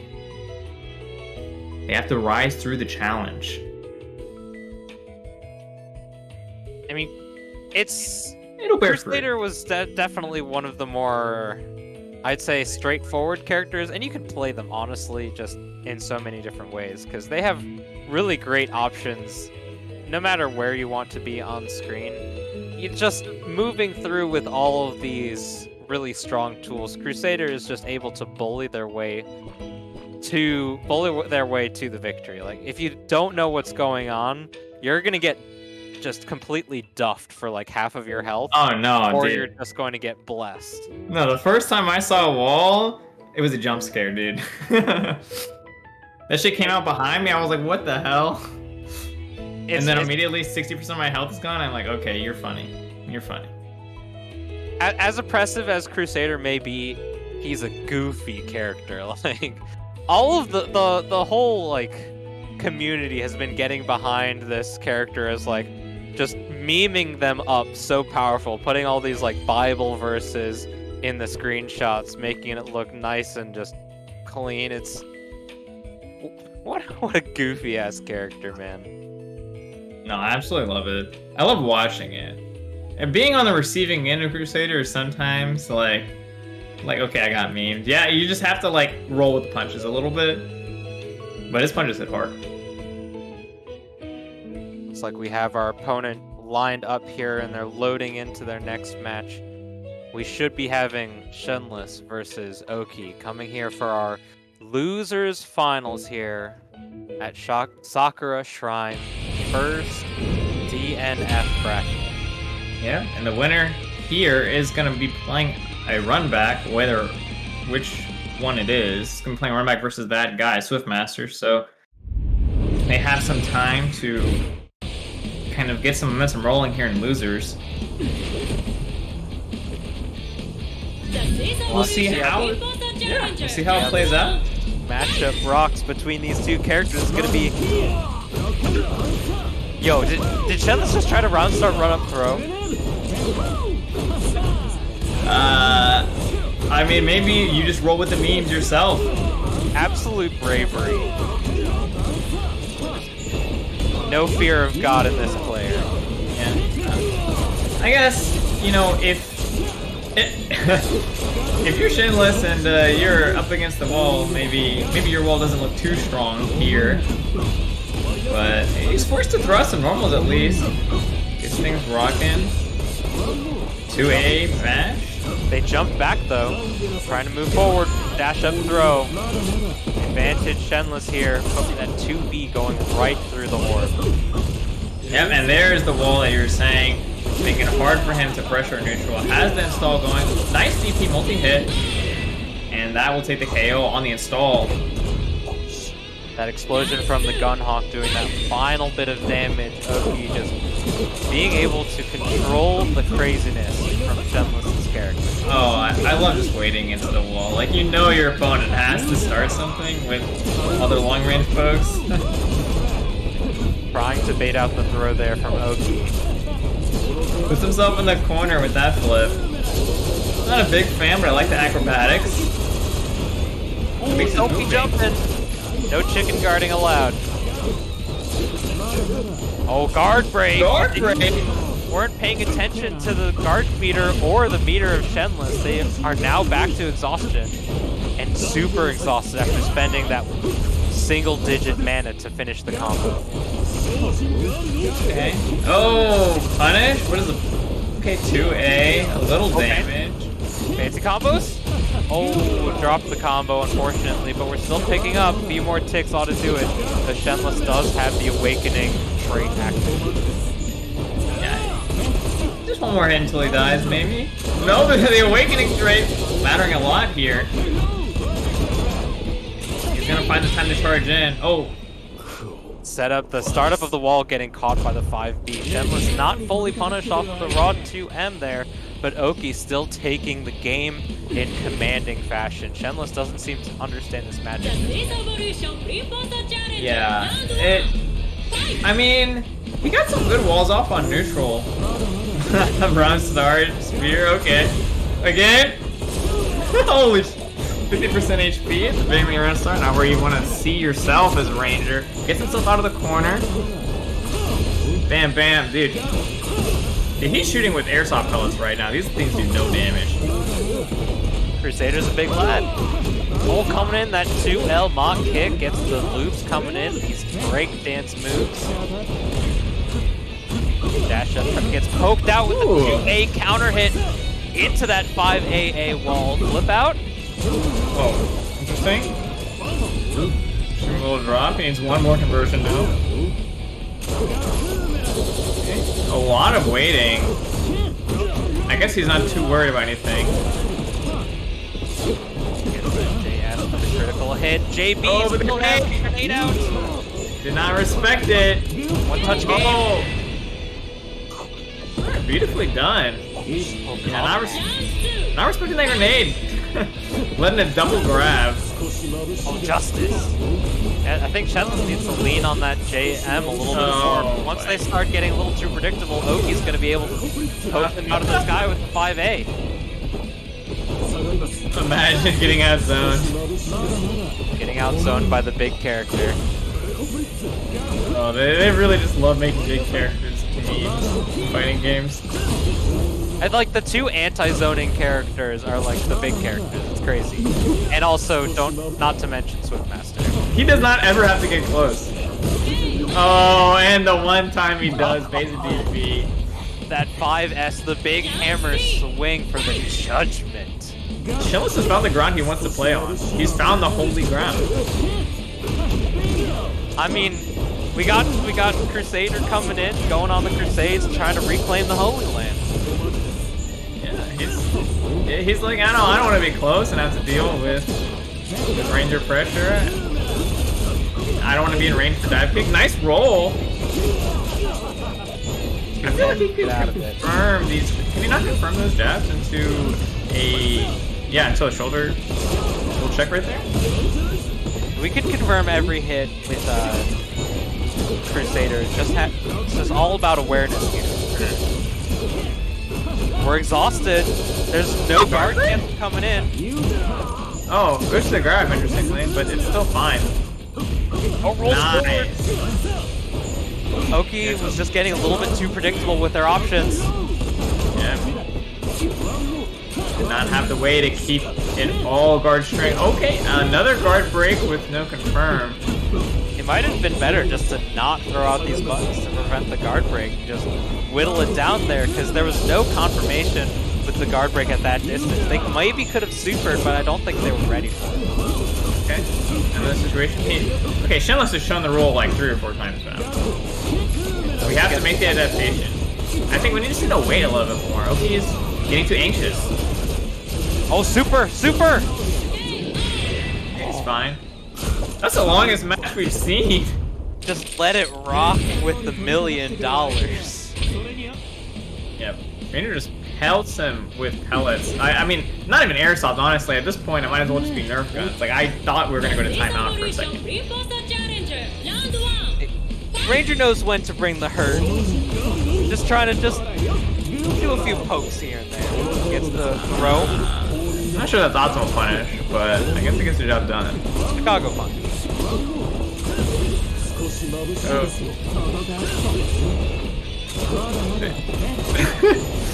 It's so funny. Watch. I mean, he takes no damage too when he goes for jump spear. 5M to get out of the corner, just moving forward. Shenles retaking center stage, gets the pokes out and brings the corner to him.